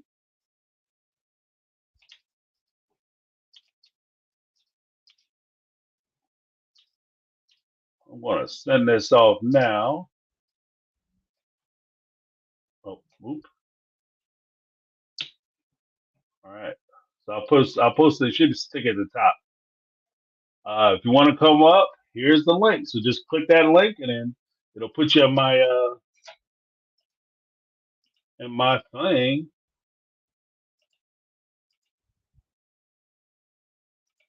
All right, here we go. All right, that's it. All right, Shay, that was my number one mistake. I didn't choose a partner. Yeah, and that's it. Yeah, and that's the thing. That's the thing. Choose a partner. Thank you, Shay. That's the thing. You want to choose somebody or be with somebody who sees you as an equal, and not even just an equal. Let's be honest. Like, a partner is somebody who is valuable. A partner's opinion is valuable. That's an opinion that you rely on. You may not always agree with it. You may not always go along with their suggestions or their input, but when they say something, or they give you insight into something, you'll sit back and be like, you know what? That is something that I did not consider. Sometimes, a partner can pull your coattails. You be thinking you on to something, I done got it figured out. And your partner be like, yeah, if you say that, you are so canceled. You be like, you know what? You're probably right. That could be taken wrong. There's a better way that I can say it, more concise way, more accurate way that I can say this without blowing up this particular business relationship, personal relationship, et cetera, et cetera, et cetera. So it's very important. Uh, okay. Eve said, my dad effed off when I was 9, but actually it was him that taught me never let a boy make you think he is better, uh, or you or can do better. Or, oh, okay, it's better you can do better, because it's a lie. This is true. A man is not a plan. And that's the thing too, is that the very subtle difference. Thank you, Eve. That's awesome. The very subtle difference, even when we talk about the way we raise our kids, when I was a young person, right? And you look at traditional, toys or whatever. Uh, and it occurred to me even when I was younger, if you are with girls, you give the girls the dolls. You give the boys dolls. Or as my son would say, it's not a doll, it's an action figure. That's what he used to say. It's not a doll, it's an action figure. Girls play with dolls, right? And when you do that, what do the children play typically? You have the sons, they'll play Soldier Man, or they'll play, the rich fly guy, this action hero type person. And in the old stereotypical traditional vein of toys, not so much now. Like they've actually gotten better with it. But back in the day, they would make homes and they would play family and they would develop those familial skills. And that's already setting them up uh, to be in that mindset to where they're looking for somebody to complete them. And one of the things that I've often said is that when you are looking for a partner or somebody to, pair bond with, you're looking for that person, that companion, that person isn't the person who's supposed to make your life. They should be somebody who enhances your life, make your life better, not make your life or you're living for this person, right? And you just kind of set and in that mindset, in the old traditional Disney movie thing where the women are looking for princes to come and save them, or they're looking for that happily ever after, the love affair, and then the men will say, when we grew up, we were playing football and this, that, and the other, and we weren't really focused on that. And the problem is, these women have those same fantasies. But if you look at the flip side of it, many of these men have those same fantasies. It's just that they think that women are supposed to be in love with you a certain type of way, and that's not necessarily the case. Share Bear in the house.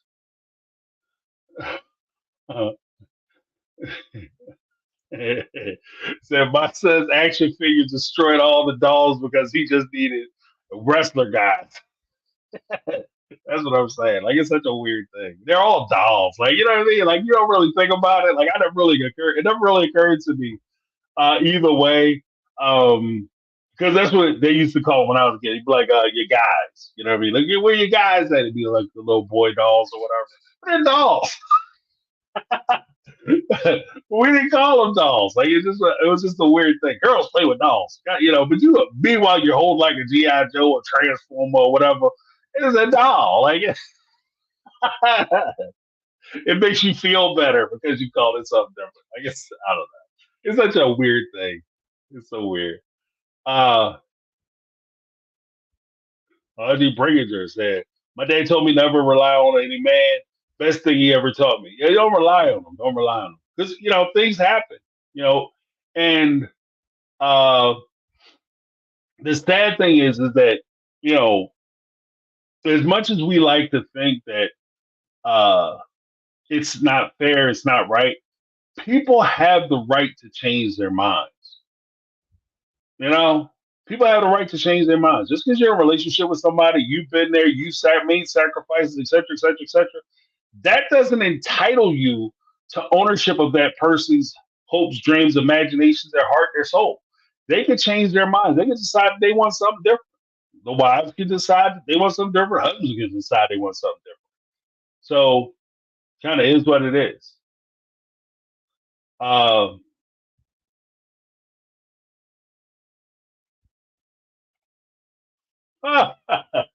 Ruth Carroll said, "My dad told me that men will put me up on a pedestal so they could look up my skirt."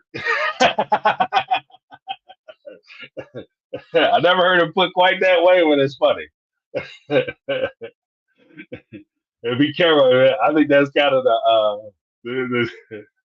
the warning. Like, be careful when they put you up on a pedestal because they always get some kind of benefit from it. Uh,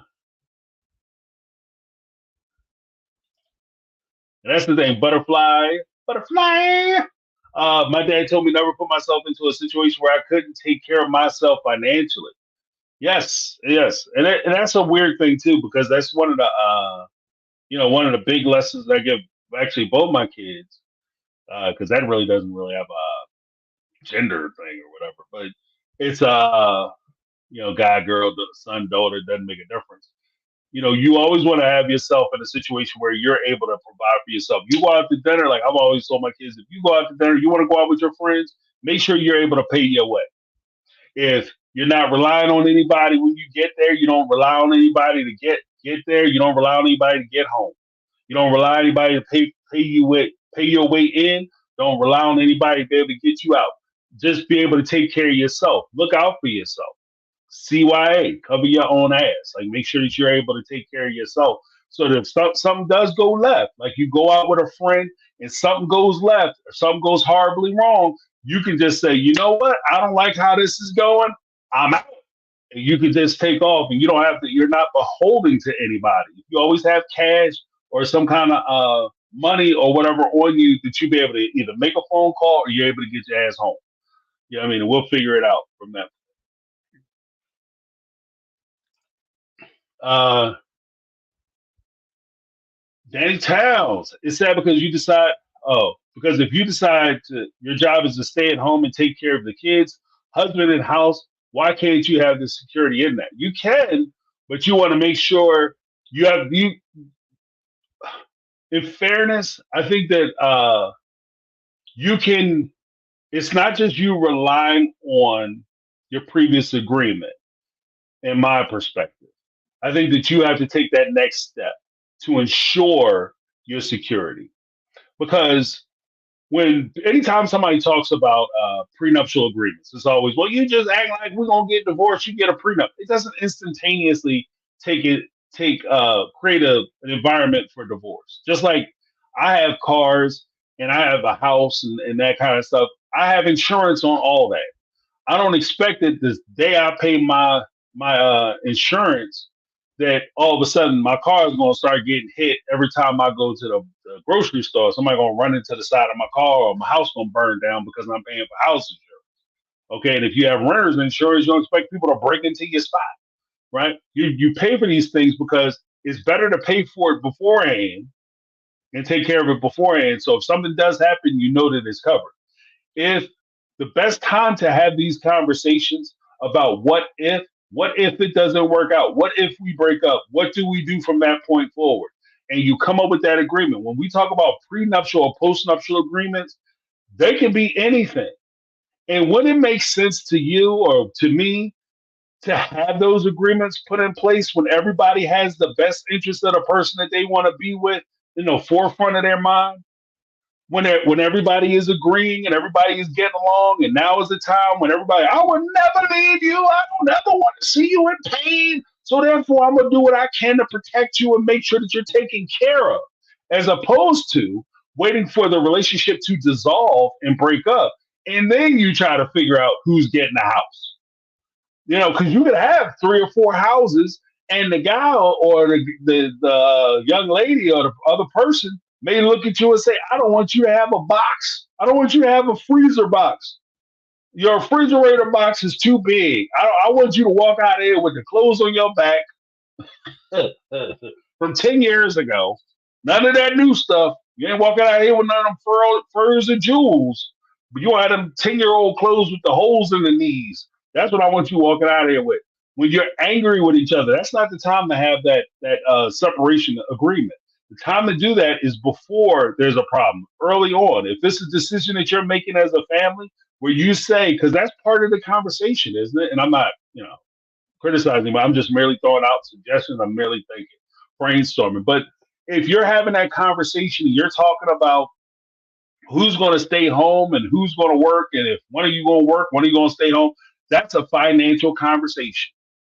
And part of that financial conversation could be, well, if I stay home, I want to make sure that I'm giving up a lot because I paid such and such, or I still have X, Y, and Z student loan, and I'm going to be responsible for it, even if you separate, because that's the secret too. If you have a student loan and you acquire that student loan before you get married, in some jurisdictions, even though you don't work in your chosen field of profession, to make that money to pay that student loan back, even if your significant other was helping you to pay that student loan back, there are jurisdictions where that is your loan. So if your relationship don't work out, you responsible for that loan, even though you never worked in the field because you wanted to stay home and take care of the kids. Something to think about. So you might want to get that negotiated in the event that your relationship doesn't work out. It makes sense to me. And if the person genuinely cares for you and is that important, because again, that goes back to the concept that we had talked about earlier with regard to if it's that important for me to stay home, which means that me being home is valuable to the family, then what are you willing to pay for me to do that thing that you find value in? What sacrifices are you willing to make sure that I can stay home and do the thing? Even if it's not even necessarily I stay home and take care of the kids because it's good for you.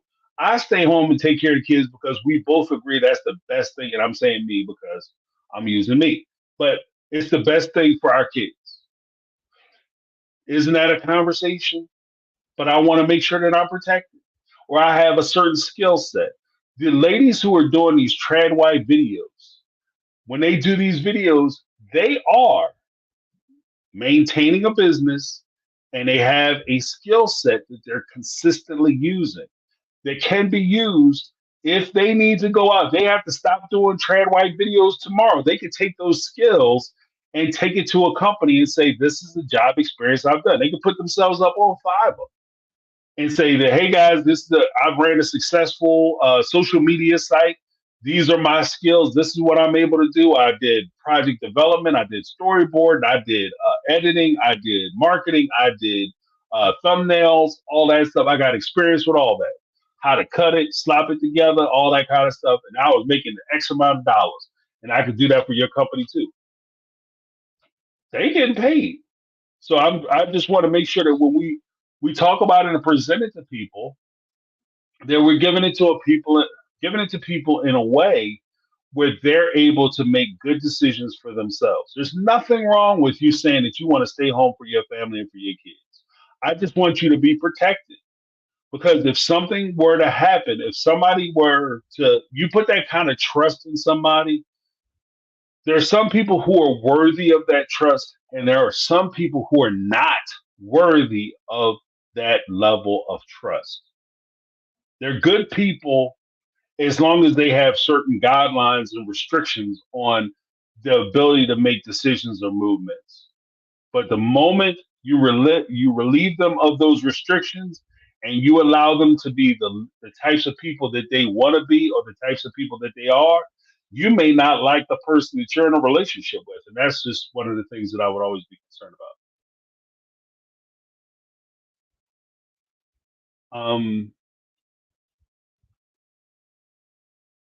Oh, yeah, that's facts. Facts, Lynn Skinner. Money is the number one reason for divorce. Facts. A lot of people, you need to look. My big thing has always been if you get in a relationship with somebody, you start talking about building a life together with that person, always have the money talk. Always have the money talk, baby. Because money is like, oh, well, of infidelity is the number one reason for people to get divorced. Sometimes it's the frustration over that money that causes somebody to stray. Sometimes it's the frustration of, well, the kids can get in your way and cause you to be upset with your partner because you don't get along with how the kids are coming up. A lot of times when you argue with your partner about them kids, it's not because you disagree with how they're being disciplined. You're disagreeing about one wants to give the kid a brand new bike and the other person doesn't because they don't think it's worth it or worthwhile. It's money. Money, baby. Money, it's the root of all evil. It's not the money is not the root of all evil. It's the love of money that's the root of all evil. But money is a necessary tool. And you can't don't pretend like money isn't important because money is very important. It's very important. It won't you can't buy happiness, with money. But if you got enough of it, you can rent that shit for a little while. You won't be able to tell the difference. Let's be honest. But if you're struggling with money and you're struggling with your ability to pay your bills, that creates tension in your relationship. So it's very important for you to have those financial conversations early on. And a financial conversation could also be, frustration if you are in a situation where you decide to do this. And this is just one of the things that I wanted to bring up. If you're in a situation and you're deciding whether you want to be in a trad wife situation or not, and you're looking at yourself and you're saying, I'm going to do this because it's important for my family and for my kids, and I do this. You do it. And you abandon your educational goals, or you turn your back on opportunities, business opportunities, whether starting a business, maintaining a business, seeking further employment, and there was all this money that you could have made that you left on the table so that you could stay home. If you're sitting there and you gave all that up, I just want you to put in mind that you might not be angry that you did that for your kids or you spend time with your kids. But when there's a new pair of shoes that you want to buy, or you got to go to your husband and you ask your husband that, hey, I want to buy little Johnny and runny nose Tommy a pair of sneakers, or as they say over across the pond, some trainers, right? And your partner who is at work every day, going to work every day, looks you in the face and says, no, I don't think it's worth it, then that might be something that you think about, a form of a source of resentment that you have, because you know that if you had that job that you trained for, that you studied for, and you could be working, and if you had that job, you could have went out and bought those sneakers and you wouldn't have to ask him shit. And you might be upset that now you're sitting there having to ask this person permission to go out and spend money that you feel for things that you feel like you need or deserve. And so that, again, that financial conversation, that has to be part of the financial conversation. And how will you spend money? How will you get money? How will the money be distributed? Who has access to the money? Where will the money be located? Will I have access to the money, or do I have to go through you? Am I getting an allowance? There are people, as I was doing my research for this particular topic, there are people who were complaining, ex-trad wives, who were complaining that they had allowances. They felt like big ass kids because they were sitting there with an allowance. And they had to go, if they wanted to purchase something, they had to go and ask their partner if they could, as an adult, if they could purchase something. I want to buy a brand new, I want to buy a pair of shoes. I want to buy a pair of sweatpants or trainers or yoga pants so I can go to the gym and meet the expectations that you have as far as my body is concerned, right? And I have to ask permission to go and do that. And that person can look you in the face and say, no, I don't want you to have that. And then meanwhile, they're walking around with a pair of $500 Yeezys. 500 Yeezys. I don't know if Yeezys cost $500. I would not pay $500 for them ugly ass sneakers. But I would pay $500 for any sneaker. I would pay $500 for Jordans. That's me though. But he might be walking around with a pair of $500 Jordans on, and you want a pair of $20 Bobos that you would get from from Amazon, so you could go to the gym or you could walk down the street without your feet hurt. And he could look you in the face and say, it's not worth it to me. And that could be a problem.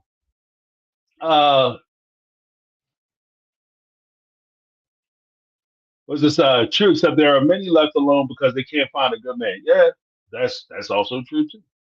That's also true too. Finding a good partner isn't just about finding good people. And I think that that's one of the kind of the weird things about it, in my perspective, is that a lot of times people think that finding a good partner means that it's by saying that you can't find a good partner means that there's a shortage of good people. There's a lot of good people out there in the world, but you have to find a person who's compatible to you, that makes it challenging. Like I run into friendly folks all day, but that doesn't mean that you could start a romantic relationship with anybody that you run into. And this is one of the challenges that I think, like, to kind of get off just a little bit, to step off topic a little bit. I think this is one of the challenges that a lot of midlife crisis folks hit.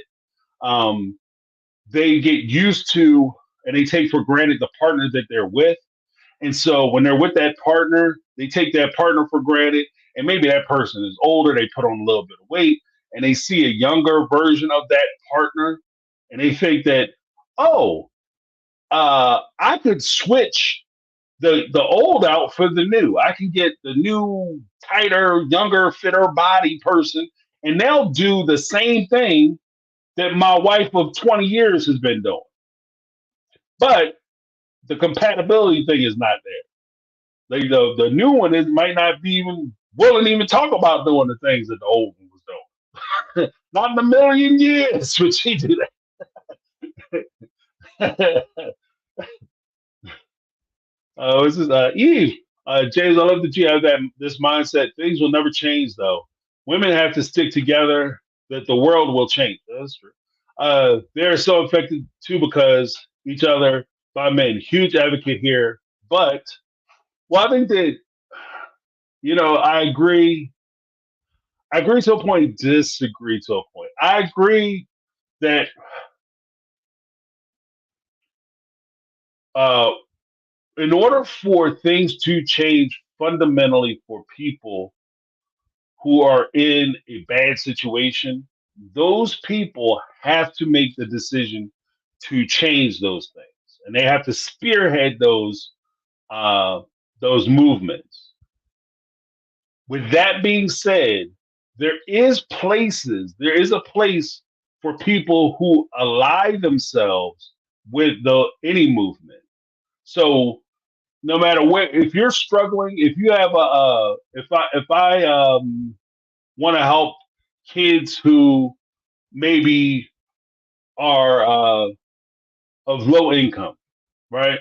I don't necessarily have to be of low income to help them, right? I can be an ally to their situation, but it does help, and it really moves the needle if you have people who are of that community trying to improve and better that community and take the leadership role because they understand the intricacies of what's needed. As as a girl dad, as a guy who's trying to be sympathetic or compassionate to women and women's issues, and things that affect ladies in our society. The truth of the matter is that no matter what I say or how much I try to understand, there are certain things I will never understand.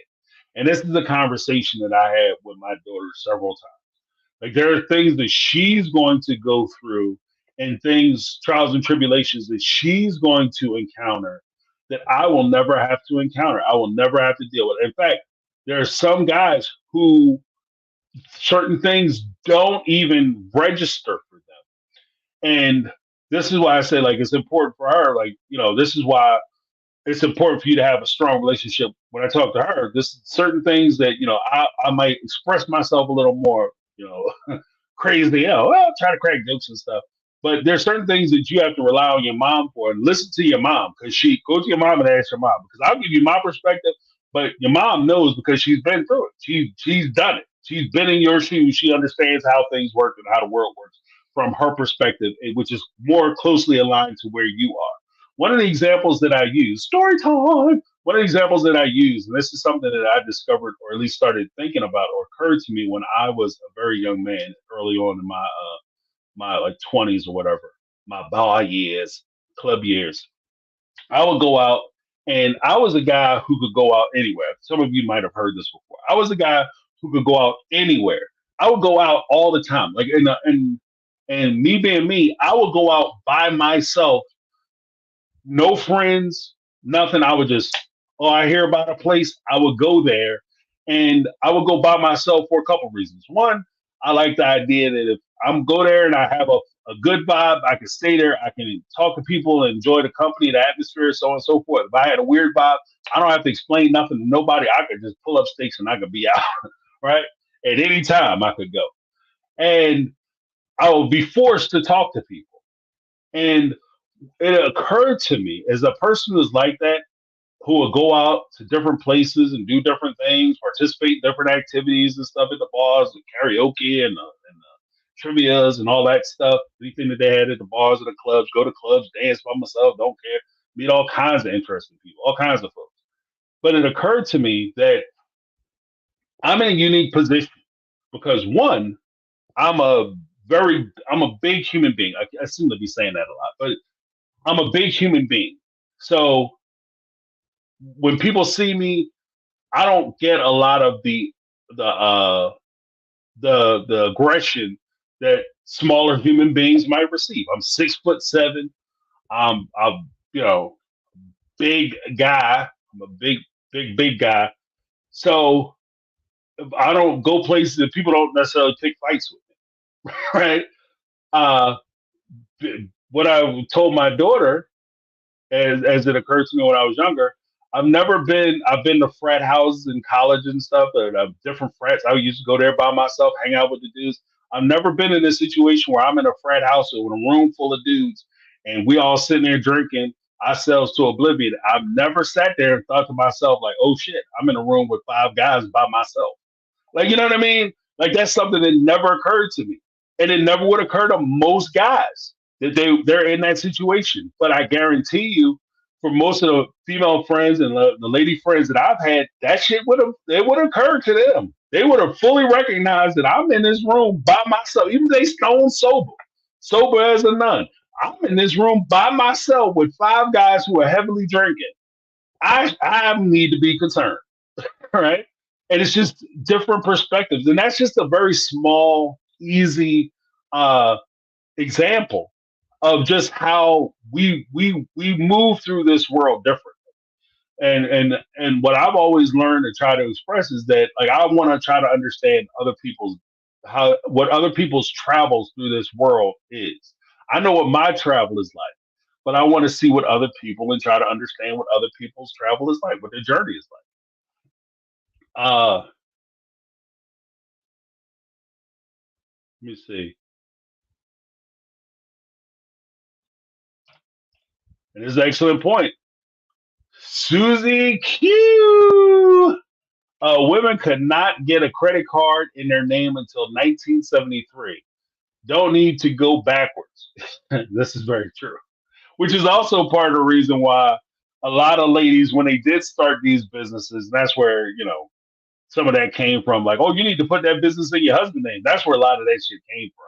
Because you couldn't have anything in your name, and that would be and there's the idealized version of that where every guy that is in that situation is looking out for you and looking out for your best interest. Some guys would take that money that they make from your business that you started and you maintained, they would take that money and go spend it on their girlfriend. So it's just something to think about. Oh, let me see. I have a person.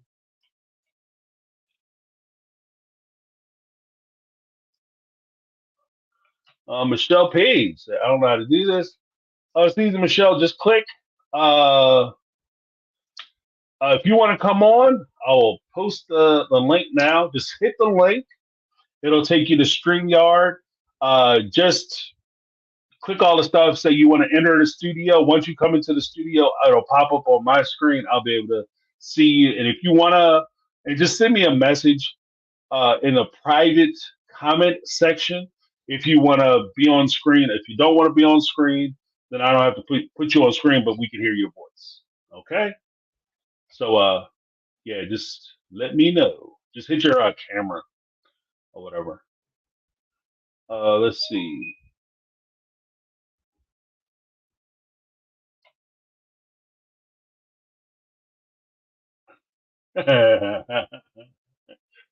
Eve, you're a wild child.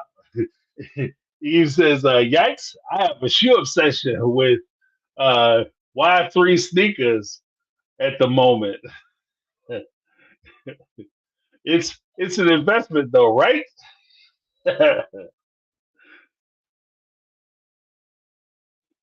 Oh man.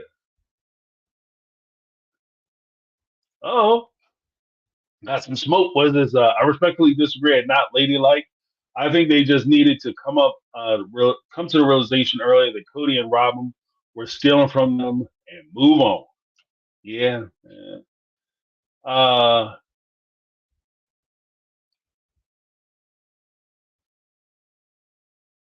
well, yeah. You know what? Because not ladylike. I think that both of you are right. I think you're both right. Um, this is like when you start talking about, because not ladylike actually brings up a point that I think is important. Uh, you have to make sure that part of your financial discussion, hand in hand and partner with your financial discussions that you have with a potential partner, that you have the child discussion too. Like how many kids you plan on having and how you plan on doing those children. And in my perspective, this is just me, my view. Um, my procreation wasn't just limited to finances, if that makes sense. It's not just about how many kids you can afford. It's also how many kids can you do you feel like you can handle and give the necessary time and attention to. Um, Now I have two. Like I just decided that once I had a boy and I had a girl, I was like, well, I've duplicated myself enough. I've seen what I look like in the boy version and the girl version. And they don't unless they come out with another alternative. I'm good, and that's where I was. And then my kids are, and then it's just also understanding that your kids are gonna, when you have children, your kids are gonna find and chase their own dreams their own way. So it's just a matter of allowing them to do that. Got to give them that freedom, baby. Uh, Let me see.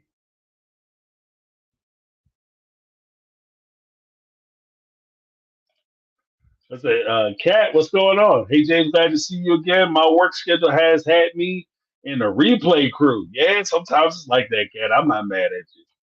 I'm not mad at you. Hopefully, you're doing well, living that good life. The good life. Uh, okay, what's this? Recently, I saw an interview with a tradwife husband. When he couldn't, where he wouldn't even let her drive at night without him. Sounds chivalrous, but it's controlling nonetheless. Yeah, I agree. You know what? It's not a matter of. I think that to the point, Susie Q, I agree, but my relationship, I oftentimes find myself behind the wheel. It's not I don't think it's something that I chose, but it just turns out to be one of those things that I always seem to be driving. But am I saying that she can't drive? If she ever said, look me in the face and said, I want to drive, I don't care, you know. But it is one of those things where you want to make sure that, you know, when people are doing that kind of thing for you, that it's coming from a good place. Like, even when there was a time where I know a couple that were supposed to be trad wife husband couples, and story time, the person was basically, I want my woman to stay at home, and I want to be able to take care of her because I'm the husband, and that's how I do my relationship, etc., etc., etc. And she was in the process of trying to go to school. Eventually, he dissuaded her from pursuing her education. But while she was trying to go to school, he set it up so they had two kids together. She had the apartment first. He comes in, he's supplementing some of the rent for that said apartment. So technically, she provided the place where they were staying. Then he comes in, he moves into her apartment, he starts paying the rent, and he gets himself a driver's license, gets himself a car. She doesn't have a driver's license. He doesn't, I'm gonna go get my driver's stuff. I'm gonna learn to drive. And then he goes to a school to learn to drive. Then when it's her turn to go to school and learn to drive, he tells her, no, we're gonna save money. I'll teach you how to drive. Then he never teaches her how to drive. He buys himself a car. Then he buys himself another car. Never taught her how to drive. And when she was going to college, she wanted to go back to school. She started back to college. She had to take care of all the kids, make sure the kids were done, on the bus, off the bus, did her homework, have to make sure that their homework was done, the food was prepared. Then she had to, set the kids up with the babysitter so that she could go stand on a bus stop and go to school. Meanwhile, he's in the house watching TV. And according to him, the reason I don't drive is because by the time she get out of school at 9 o'clock p.m., when she get out of school at 9 o'clock p.m., I have to be in bed because I got to get up at 6 o'clock in the morning. So instead of him driving 15 minutes to go pick her up and make sure that she got home safely, he had her on the bus for an hour in the dark by herself so that he could get some sleep. But then at the same time, he's viewed it as a traditional home where he's the protector and the provider. But my big question is always, how much are you actually protecting her versus how much are you protecting your own ego? You're not providing her with the opportunity, tools, and the things she needs in order for her to maintain her own safety. Instead, you're trying to dissuade her from going to school to get an education because you're fearful. And this is my opinion. In this particular case, he was fearful that she might actually get an education and her employment opportunities might surpass his own. So I think he actually went and he dissuaded her through, by saying, cloaking in the traditional family. He dissuaded her from doing the things necessary to improve herself so that he could keep her from surpassing him. So that's just another reason why, like I said, before you get involved with this, you really want to look at the people who you're getting involved with, because there's a lot of trust that's involved with you pursuing this type of lifestyle. It's a lot of trust. It's a lot of trust, because not only are you trusting that this person is not going to leave you, you're trusting this person is healthy and is not going to encounter some kind of horrific accident and they're going to die. But there's also a point: what happens if they're working their job and they're taking care of you and they lose that job? That's something that trans people never talk about. You put all your eggs in the one basket of he's a provider and a protector, and he go to work one day and the boss look at him like, you know what, Tom, you, my friend, are what we call a redundancy. I don't need you because I got another one just like you, and I'm paying that guy $10,000 less than I'm paying you. So we're gonna let your ass go, right? And then that could go kick into your whole trad wife experience. Um, there's this Lane How? What's happening, Lane? Right, I wanted two kids. I ended up with one, too expensive and too stressful, and I thought I could be a great mom of one, then barely a mom of two. And there's no shame in that. There's also no shame in that. I'm gonna be honest with you. I'll put it where it goes to get it. I don't think that there's any shame with you making a decision that you don't want to have children. Like, I know that trad wife stuff again, we'll get into the whole manosphere stuff next week. I don't know whether I want to specifically talk about Tater Tot, Andrew Tate, or if I want to talk about like the rise and fall of Andrew Tate, or if I want to address the manosphere as a whole, or maybe I'll just break it up into a couple weeks. But a lot of times that's what they push forward, is that a woman's role, and a lot of times you hear that in some of these trad wife videos, that the woman's role is to have as many babies as possible and to populate the earth, and that's what a woman's job is, and that's where she'll find her happiness. But that this that does not take into account the independent thought or autonomy that a woman has as far as being able to determine her own destiny and destination or where she wants to be in life. Maybe, not every person, man or woman, male, female, whatever you want to say, is cut out to be a parent. I don't care what role you take, what gender role you claim. Not everybody is suited to be a parent. And you are better off if you recognize that in yourself. If you look at yourself like, you know what? Yeah, I'd be a shit parent. Like, there's no shame in that. I know people who have said that. I know people who don't have kids and they've said, like, man, they get married. Like, I know one couple I'm thinking about this pop right in my head. They got married and said, well, somebody asked me, when are you guys going to start having children? And she looked them right in the face and said, we're not having children because I would be a shit mom. I'm not, I would not be a good mom. And people, oh no, you're awesome, you're amazing, you're so kind, you're so generous.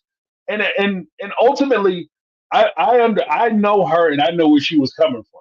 She wasn't saying I'm gonna be a shit mom because I'm a horrible person. She was just saying that I don't have it in me to be a mother. That's not my calling. It's not something I'm called to do. So I'm not going to put my heart and soul into it. Maybe if she had a baby, things would change. But where she was and where her mind was, where what she was thinking, she didn't want to have a child, and she didn't think it was her place to have a child. She didn't want. She just didn't think she'd be good at it. And I'm not going to sit up here and tell her, no, you're wrong, because in the history of the world, me having kids made me happy and they add a certain level to my life. So therefore, I want you to experience my life because that's my journey. That's my thing. Okay. And my thing might not be your thing. And as it turned out, she was actually right because they wound up getting divorced.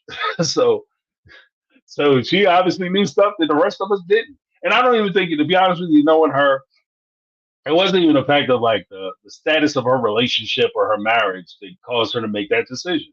It's just she didn't want to have children. You know, it is what it is. All right, Lynn Skinner, player, living that life as a player. Say, I'm not marriage material. There's nothing wrong with that either. Not everybody is. Not everybody needs to be with somebody. And one of the people who is very similar to that, Lynn Skinner, from all my sister wife people. Who's like that? Janelle Brown. I don't think that she's really like. If you listen to her talk and the way she regards things and the way she approaches marriage and relationships, she's definitely not the person who's uh, necessarily suited for more traditional type marriages. Whereas like husband, wife, and that kind of coupling where you guys are relying on one another day to day and all that. She said that she has no interest in that. So I take people for what they you better than I know you, so I assume you know better.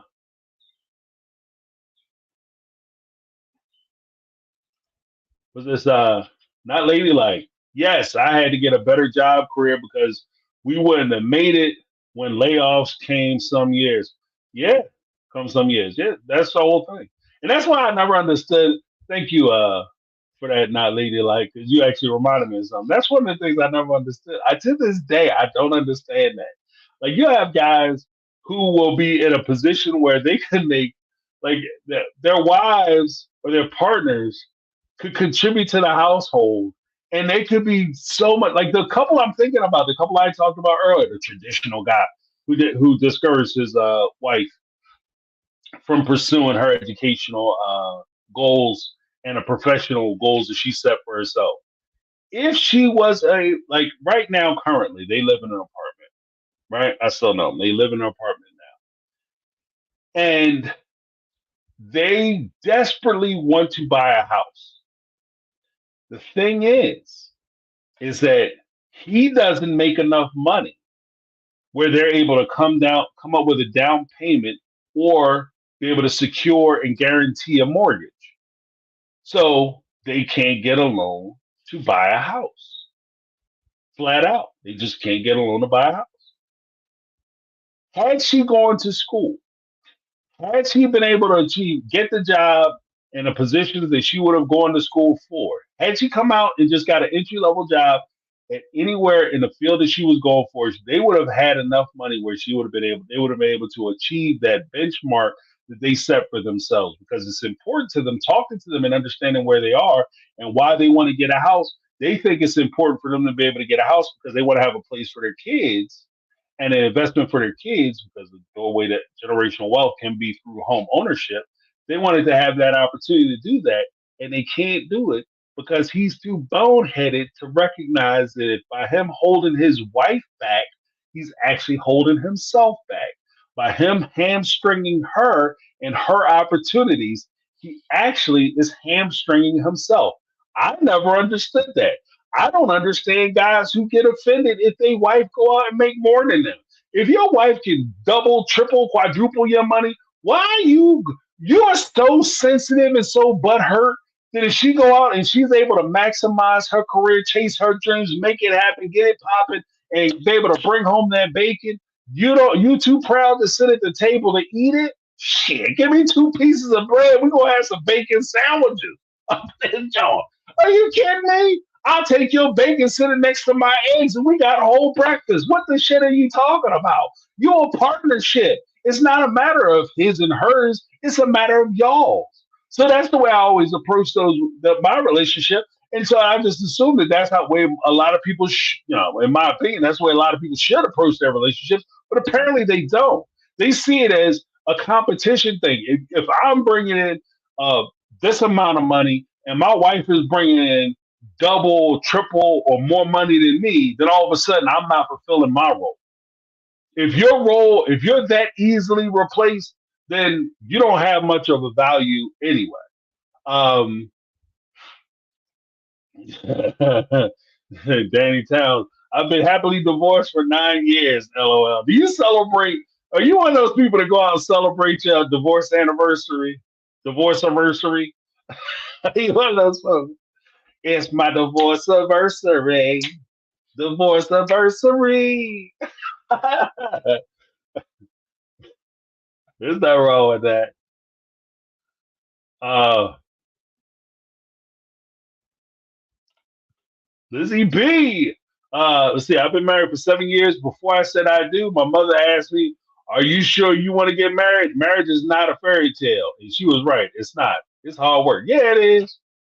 There's gonna be times like if anybody tell you that marriage is easy, they've never been married or they never been in a serious relationship. Anybody who's ever been in a serious relationship, even beyond being married, you've been in a serious relationship for any period of time, there's going to be times when you question whether you want to be in that relationship. I don't give a shit how long it was. You could be married for 50 years and you look at them like, have a great 49 years and that maybe 50 years, you look at them like, I don't know if this is working out. But I call marriage the daily decision. Any type of relationship, marriage or even committed relationship, I call it the daily decision. Because every day that you wake up, to keep yourself humble, you have to recognize that both parties or both participants, or if you're in a polygamous relationship, I guess all participants are waking up every day and they have a choice to make.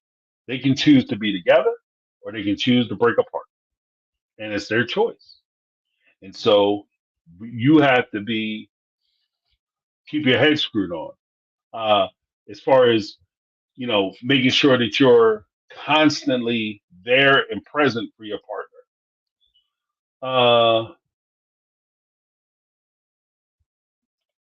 let's see. My ex-husband is still my best friend, but when we were married and we go out, if a man was send over a drink, he would say, "You better drink it." LOL. He wasn't jealous or insecure at all. Yeah, that's me. Drink that drink.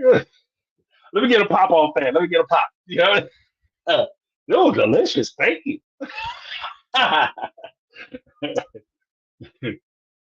Yeah, I'll get offended about no drink. As long as you ain't trying to get no car keys and go home with no suckers. No suckers. Let's see. It's a pride ego thing, James. Making more money is a guy thing, especially since nowadays men uh, make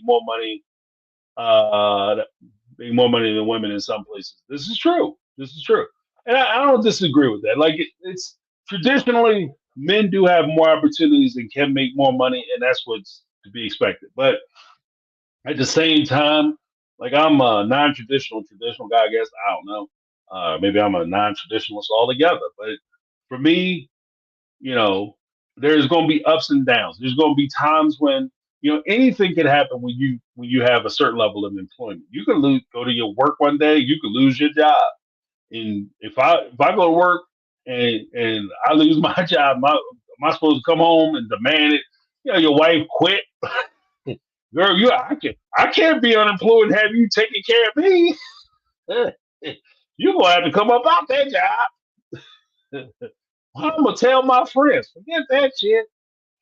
I mean, don't nobody know what was paid for with what, but you. Only you know what you guys paid for. Unless, one of the partners is out there complaining. He ain't go to work every day, but I'm buying the house. I'm buying a car. I'm paying for the groceries. In which case you need to start looking at her anyway. Her or him, if you're complaining about that. I would not have the money I do and would have achieved what I did if I had married Cedric's dad. Fact. Said and me would be broke. We are the opposite because the man is gone. And sometimes that's what has to happen. You know what I mean? Even now, sometimes that's what has to happen.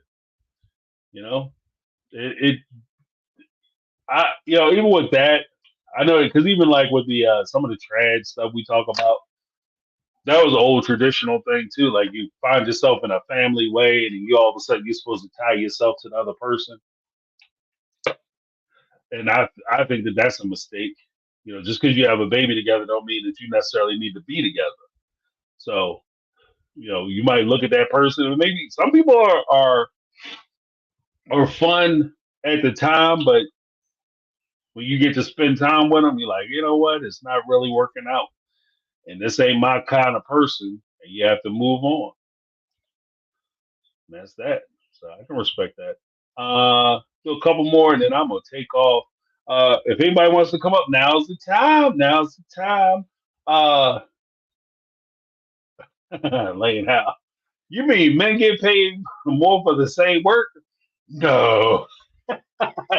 No. Because men have families to take care of. They have to be the head of those families. Yeah, man. That's also one of the things. Like I said, that's one of the things I tell my daughter. Like you have to learn them to navigate these situations. And one of the hard parts is that ideally we understand that certain things have to change and things have to get better. And then I think that there are daily improvements that are being made in a lot of workplace situations, circumstances, and even in society. Uh, Opportunities that present themselves now for ladies weren't the same as opportunities 50 years ago. Like in 1973, like you said, women weren't even allowed to have credit cards in their names. That's not the case now. So things have improved. However, things still need to get better. One, two, we also have to, aside from us wanting things to get better, we have to keep our eye on the prize as to where we should be. But at the same time, we can't lose focus as to where we are. So as we deal with our kids, or at least from my perspective, when we deal with our kids, or I talk to my kids, I talk to them about like, this is what your expectations should be. This is how you should demand that folks treat you. But at the same time, I teach them how to navigate these real world experiences and the people that they will encounter. Not everybody is going to approach you. Even as my daughter, like she's in college, she's about to graduate college. She's entered into that workforce.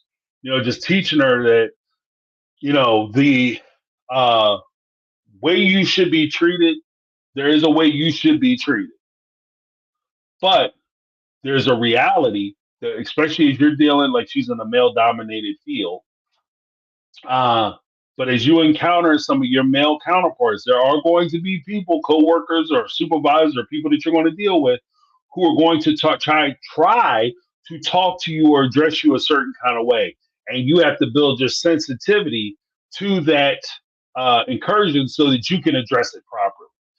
I'm not just teaching you how things should be, but I'm trying to teach her how to navigate the world as it is today, the real world. So she's able to get by. It's not just about like you know, standing on the table and saying, I demand equal treatment. Like the hell with that. Like sometimes you just gotta recognize it for what it is, you know? Um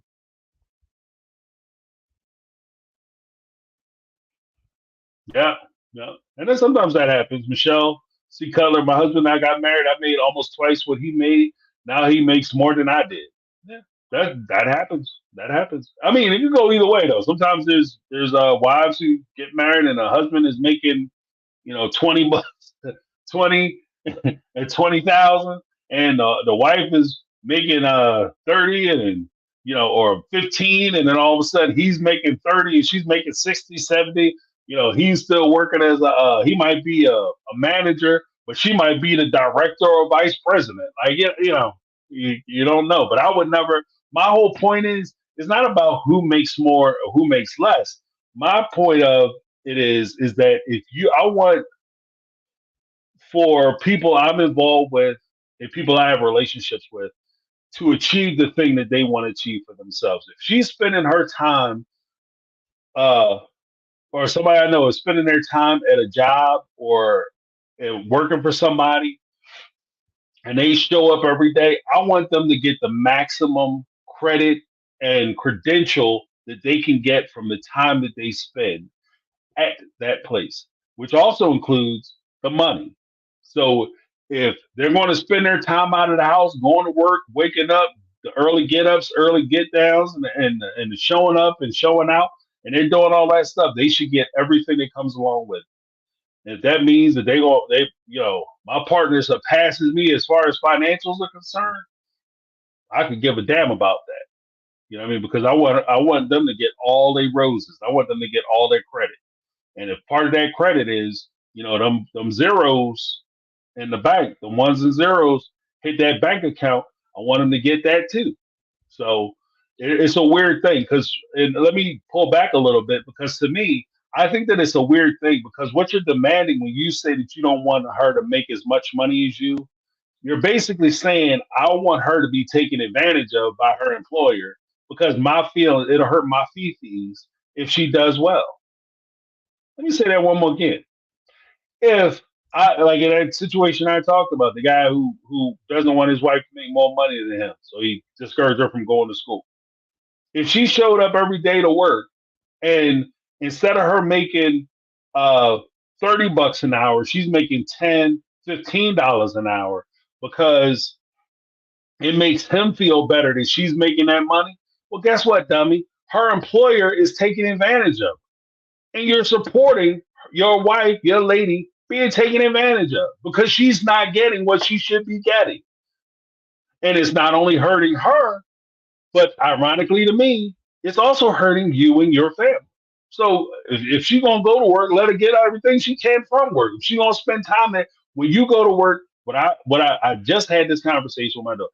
If you go to work, you are selling your time, not your dignity. You're selling your time. So if I want to sell my time, I want to get as much for my time as I can because I'm selling something that I'm never gonna get back. I'm selling the most valuable thing I had, my time. And if I want to spend that time at work, or she is going to spend that time at work, I want her to get every nickel that she deserves, spending that valuable, precious commodity that she should get. Period. Uh, Susie Q, do you think that the parents in this relationship would still be able to teach their kids that there is different types of relationships where the balance is different? I think that if you are open minded, you could be in a situation and teach your kids to be open and accepting of other situations. But I would always encourage, regardless of like trad wife or whatever traditional or even what they call modern wife or modern woman. Um, Either way, I would encourage them to make sure that you're making good decisions. And to me, part of a good decision balance is for you to make sure that you're protecting yourself and that you're putting things in place that you can cover yourself if things don't work out. And I would even say that if you're working at a regular job, you're working a 9 to 5, you know, things don't work out at the 9 to 5. Don't get, if you're going to go to a job and they offer you education, take those classes, get that education. If they're going to give you certifications at that job, take those certifications. Why? Because that's stuff that you can transfer to another position if you leave. If it's something that's only good for the place that you work in, that might not be a good certification for you to get. If it's something that you can never tell, guys, I'm gonna teach you how to drive a forklift, but you can never tell nobody that you know how to do this. Because it'd be illegal, right? Or we can't pretend that you did it. Then it's not as valuable. So you want to be able to, have skills that you can convert to whatever, cover yourself, protect yourself. Um,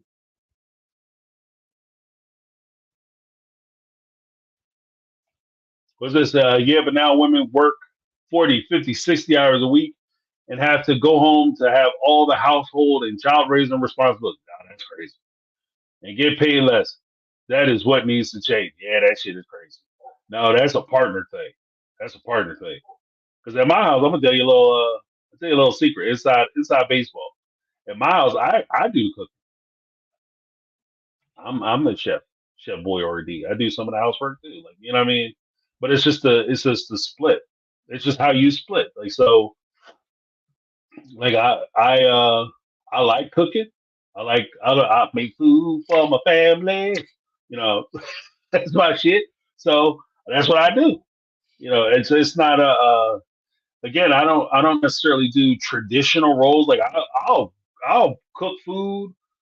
Clean the kitchen and go out and work on the car. You know what I'm saying? I don't give a shit. Like you do what you can do.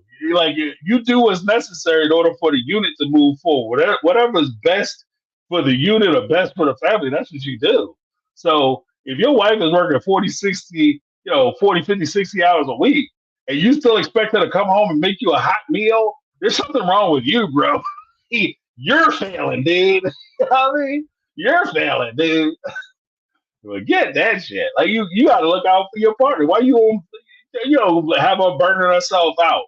And then what's gonna happen? Like 9 times out of 10, she work like Lane said. I'm not just crazy. I'm not saying that you're wrong. I'm just saying, like to me, it's just crazy. As a partner, I wouldn't want my partner going out working 40, 50, 60 hours a week, coming home having to worry about cooking food for me and making sure that the housework is done. Why? So that she can have a heart attack in 15 years and I'll be by myself trying to raise these kids alone anyway. Like, and look out for the team. Look out for the team. You're not just looking out for her. You're also looking out for yourself. You're protecting everybody involved. You're protecting the unit. Like that's I don't know. I don't know. Maybe I don't know. Maybe I got it wrong. I'm saying, and sometimes I think that shit. Maybe I got it wrong. I'm ridiculous. Even with the $20 super chat, take care of the fam, James. Again, in America, some states, women are not legally people. I'm sorry, I should have ended it after the wink. Well, depending on where you are, it's well, you're legally a person, but you might in some places for sure you might be closer to a second class citizen. Like you might not have as many rights or privileges as other parts of of the society or community for sure. And I mean, we talk about it here all the time on Sunday and Monday with regard to sister wives in Utah and different places like that. There are some in some of those collective communities, the wives are certainly not viewed with the same value or importance as their male counterparts. You know, and it's unfortunate because, like I said, I just think that I mean, well, I guess every maniacal person would say that the world should think like I think, but I just like it's just I think that if you are looking at it from just the improvement and betterment of your society, your community, your smaller family, it just works so much better if everybody is able to operate at an optimum level, whether it's achieving their professional goals, their personal goals, or whatever, so they can seek their own happiness and own personal independence and fulfillment, then it just makes for a happier environment, which cultivates a more productive time for everyone involved. It just makes life easier, if you will. It makes life easier. If you are like, yeah, like one of the jokes that me and my buddy used to have when we were in college, story time, is that you know how difficult it is to subjugate somebody. In order for you to hold somebody down, you have to get down to where they are to hold them down. So in order for me to stop, like I was talking about the story earlier with the guy who, the guy and a young lady who are living a trad life. In order for him to restrict his wife and keep her from achieving her personal goals, he's actually hurting himself. Like I said before, their goal was they've been trying to get a house for about 5 to 10 years to get the savings and stuff. Something always comes up, blows their savings all the way out, and they can't do it. And part of the reason why they can't do it is because they don't make enough. They don't make enough, right? And part of the reason why they don't make enough is because he's been restricting her ability to bring anything into the family. And by him trying to restrict her, he's actually holding himself back. So in order for him to hold her down, he has to get down with her in order to hold her down. And by you doing that, it only makes your situation worse. It doesn't improve your situation. Um,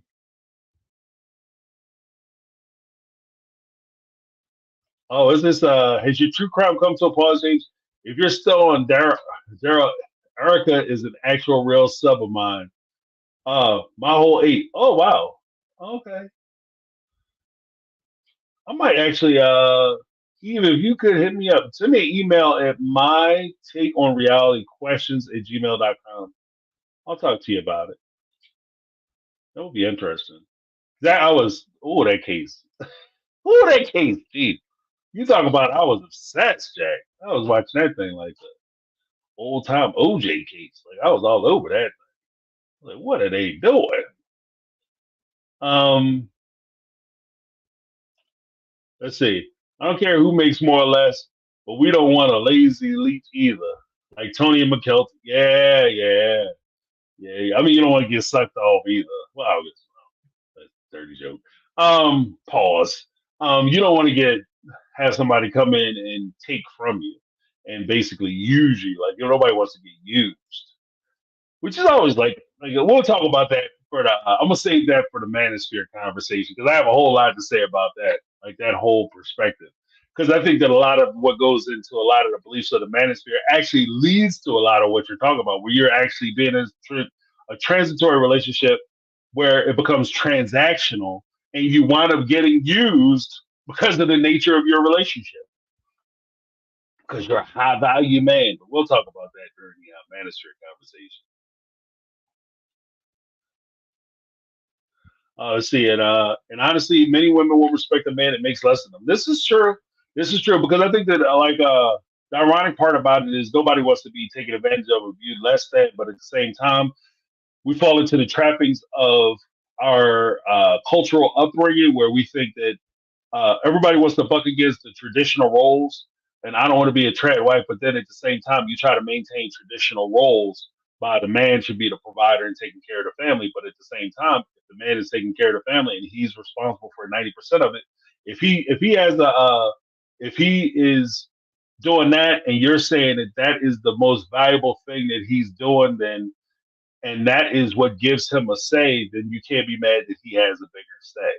So I think it all depends on how much value you place in uh, the monetary portion of your relationship. If money is the most important thing in your relationship, then whoever brings the most in is in charge of your relationship. Let's see. Michelle C. Cutler. We need to respect the person for who they are, not how much they make, man or woman. This is true. This is true.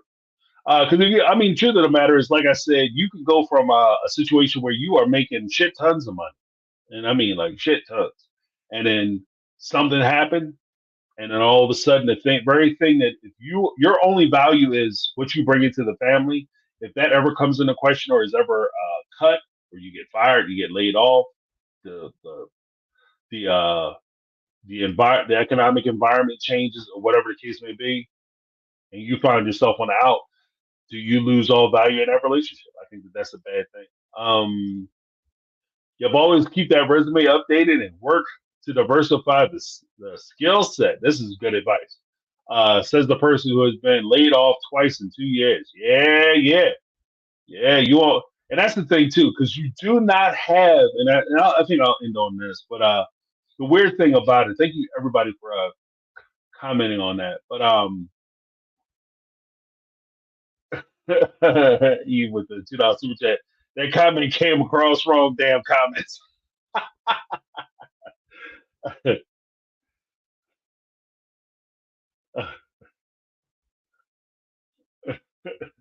Oh, let's see. In some states, a pregnant woman cannot get divorced. The laws are still pretty terrible. In some states, you don't want to get divorced because the laws are so terrible. Um,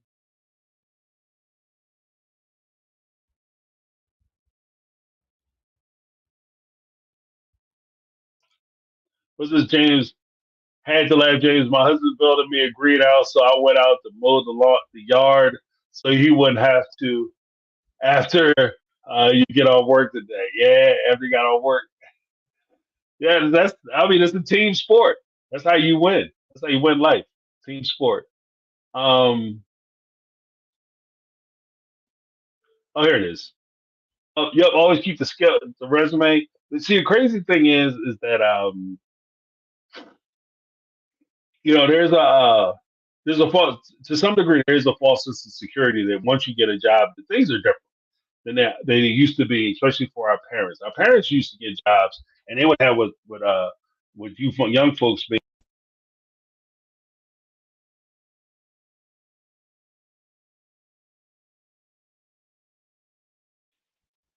And depending on how long you were at that job, you would have a certain amount of money that you would receive from working from your employment.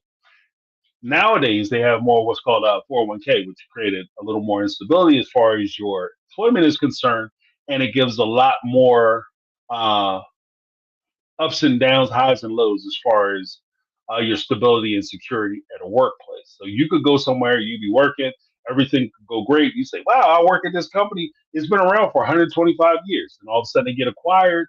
Your job is what's called a redundancy, meaning that they already have your position filled by somebody who works at the parent company or original company or the company that acquired your company, and now you are no longer employed. Like it's that simple. And you could be the best one in the area doing your job, the best one in the company, but there's no security. So that's why I say you have to be careful, and that's a good idea for you to always keep your resume updated and always work to diversify your skill set. And never think that because you learn to do one thing at a job that you can't use that. The experiences or the traits from that job are not transferable to something else. If you work in retail at the customer service desk, then like it or not, when you update your resume, you can say, yeah, customer service. What was your job responsibilities? As an example, I uh, I liaise between the company policies and procedures to communicate to uh, the customers, and I liaise between the customers, the company, as well as other employees or coworkers so that we could create a cohesive relationship so that certain goals or whatever could be met. So essentially what you're saying is that you were to go between the customer, the company, and even and you dealt with other employees to make sure that you could facilitate uh, an objective for or a desired end for the customer or whatever. And you could use that. And so there's always something that you're doing at your job that you could use to get another job, another position, even if it's in a different field. But it's just a matter of you having that skill set. And even as Laura Barnes had mentioned, if you are working at a job and you are taking classes, you're taking trainings, et cetera, what that can also demonstrate is your willingness to learn once you get a job. It's not just a matter of you getting a job and you're happy you got the job and that's it. Like once I get a job, I want to learn as much as I can about the job and I become a go-getter and I want to understand as much as I can about the position I have. So therefore, if you hire me as an entry level accountant, I'm going to do what I can to try to get the qualifications, certifications, and things necessary in order for me to be the best employee I can be. It's just a lot of stuff that you can say to help to improve your situation. Hopefully, I hope that makes sense what I just said, and people can take it if you need it. If you don't, just got it. Um, yeah, I think I'm ready to wrap up. What did you say, Eve? Uh, James, can I write my page here? I made an embarrassing song story for Tally, JJ, and Tammy Daybell upcoming justice. Thanks, James. Okay. Let's see. I might be able to copy it here. Let's see. Um, hold on one second. Bo-bo-bo. Do.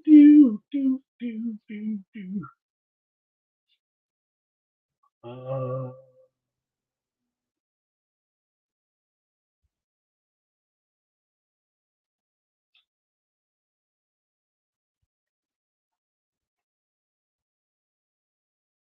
I'm sorry, guys.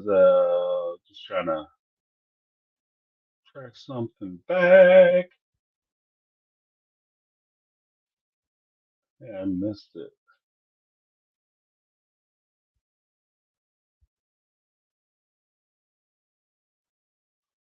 Oh, here it is. I think I got you. All right, let's see what else we got. Yeah, James is like the Energizer Bunny.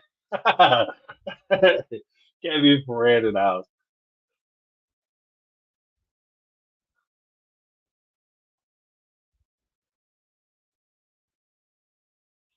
Let's see.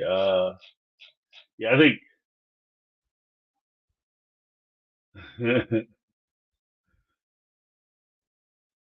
Let's see. Oh, here's one. Was this Eve 50-50 relationship money? Hell no. Clean the whole damn house, go to work all day, and take care of the babes. No, no. At least 50-50. Yeah, right. You got it. I mean, get a partner. Like that's the whole thing. Like if your man, because there are videos too that's kind of weird to me, like some of the trad wife videos where they'll have like the wife, and I saw one. She had like 6 kids. She had like a kid on like crawling all over, and she's trying to feed all these kids, and like what looks like a fair. And so she's feeding one and feeding the other one, and the kids are all over her, right? And you right next to her is her husband, and he must be eating like a pulled pork sandwich or something that like could fall out because he's just gently biting the bread, and the kids are like right there going crazy, crawling all over mom. I was like, this dude, like you got to recognize when you by yourself. I think I might do a show just on that, like when you married and single. Hey, married single moms, like that shit was crazy. That was crazy to me. I was like, how you gonna sit there? Your wife is struggling like hell with your kids. These are your kids too. It's not her kids. You're not doing her a favor. If you don't get one of them, at least three of them bad boys and try to wrangle them. You see them like go out to a restaurant. Sometimes you'll see, well, maybe not restaurants, but like depending on what casual dining is. We sit down and somebody be eating and like the mom will be trying to feed the kids and she ain't had a hot meal in like 15 years that she spent all her time trying to feed everybody else. Insanity. And thank you, Lizzie B, for putting my email. Lizzie put my email up. Yeah, you got don't do that. Let's get it. They need to bring something to the table other than appetite.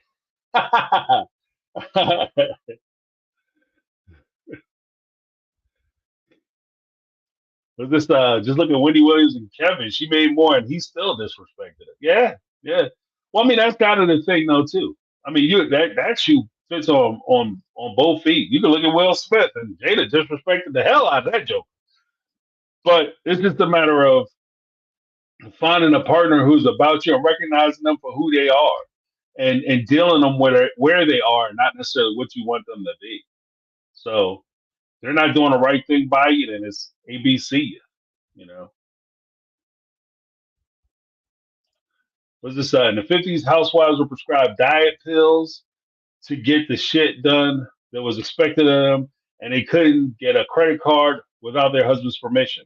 And to add to that point, Jermaine, not only were they prescribed diet pills, in some cases they were heavily prescribed antidepressants because they were lonely and depressed and sad because they were unfulfilled and they felt by themselves because they were so isolated because 90% of what they did was stay in the house and deal with either the kids in the house or deal with the care and upkeep of the home.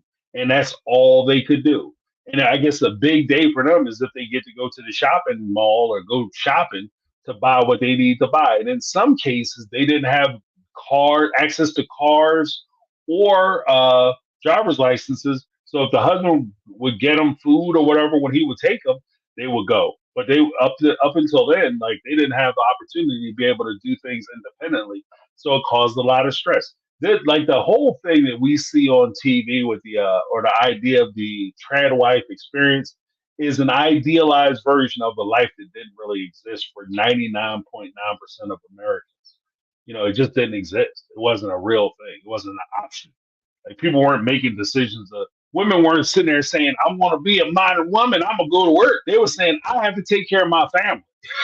My kids like eating every day, so I need to take my ass to work." It wasn't a decision that they were trying to destroy the patriarchy. They were just trying to feed their family. there's a difference.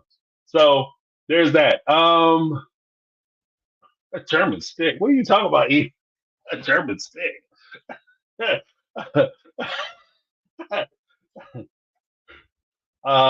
is Laura Barnes. Yep, you've been a teacher. You're an yep. You've been a teacher. You're an expert in managing people and projects. Well, I hope so, but never taught. Just my children. Oh, just notice my new profile picture looks like a stick, a German stick, and that's what a German stick look like. I think it was one of them wavy mirrors.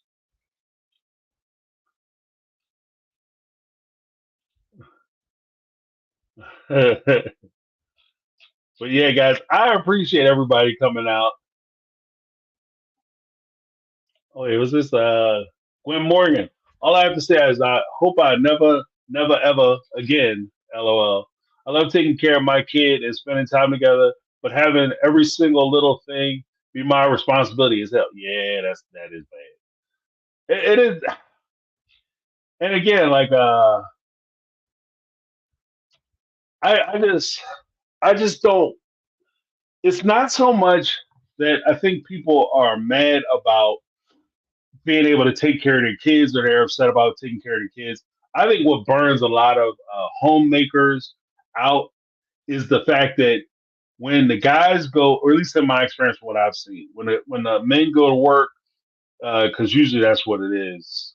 Well, I've known a few guys that stay home too, but when the folks go to work and they're working all day, they expect to be able to come home and not have to do anything in the house. And that just makes for bad business at the house because you have somebody who has been at work all day just in the house and they're not getting a chance to punch out. Like you punched out at 5 o'clock, 6 o'clock, and they still on the clock. And that creates a problem. Uh, being a married single mom sucks. XD, if I'm doing alone, what's the point of being married? That's it. That's my trad wife experience in a nutshell. And that's the thing. Yeah, well, real quick, if I mention something on here and I tell you that I'm going to do a video about it later, if you want to come up as a panelist, hit me up on MyTakeOnRealityQuestions at gmail.com or MyTakeOnReality at gmail.com. And just send me your email, your contact information, like your email and stuff, and we can talk about it.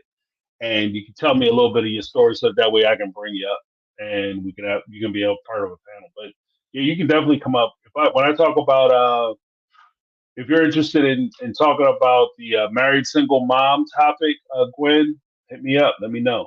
I'll bring you up so you can give some of your perspective and your experience. Thank you, Lizzie B. Lizzie B just plugged it in. Yeah, because I think that like there's an old saying, and I think it's a great place to end it. Like when I was a kid, there was a saying, "I can do bad by myself." Like you don't need company to do the wrong thing. So that's that. But thank you guys so much for hanging out. I appreciate you. I'm gonna let you go. I'm James. This has been my take on reality, and I'm out.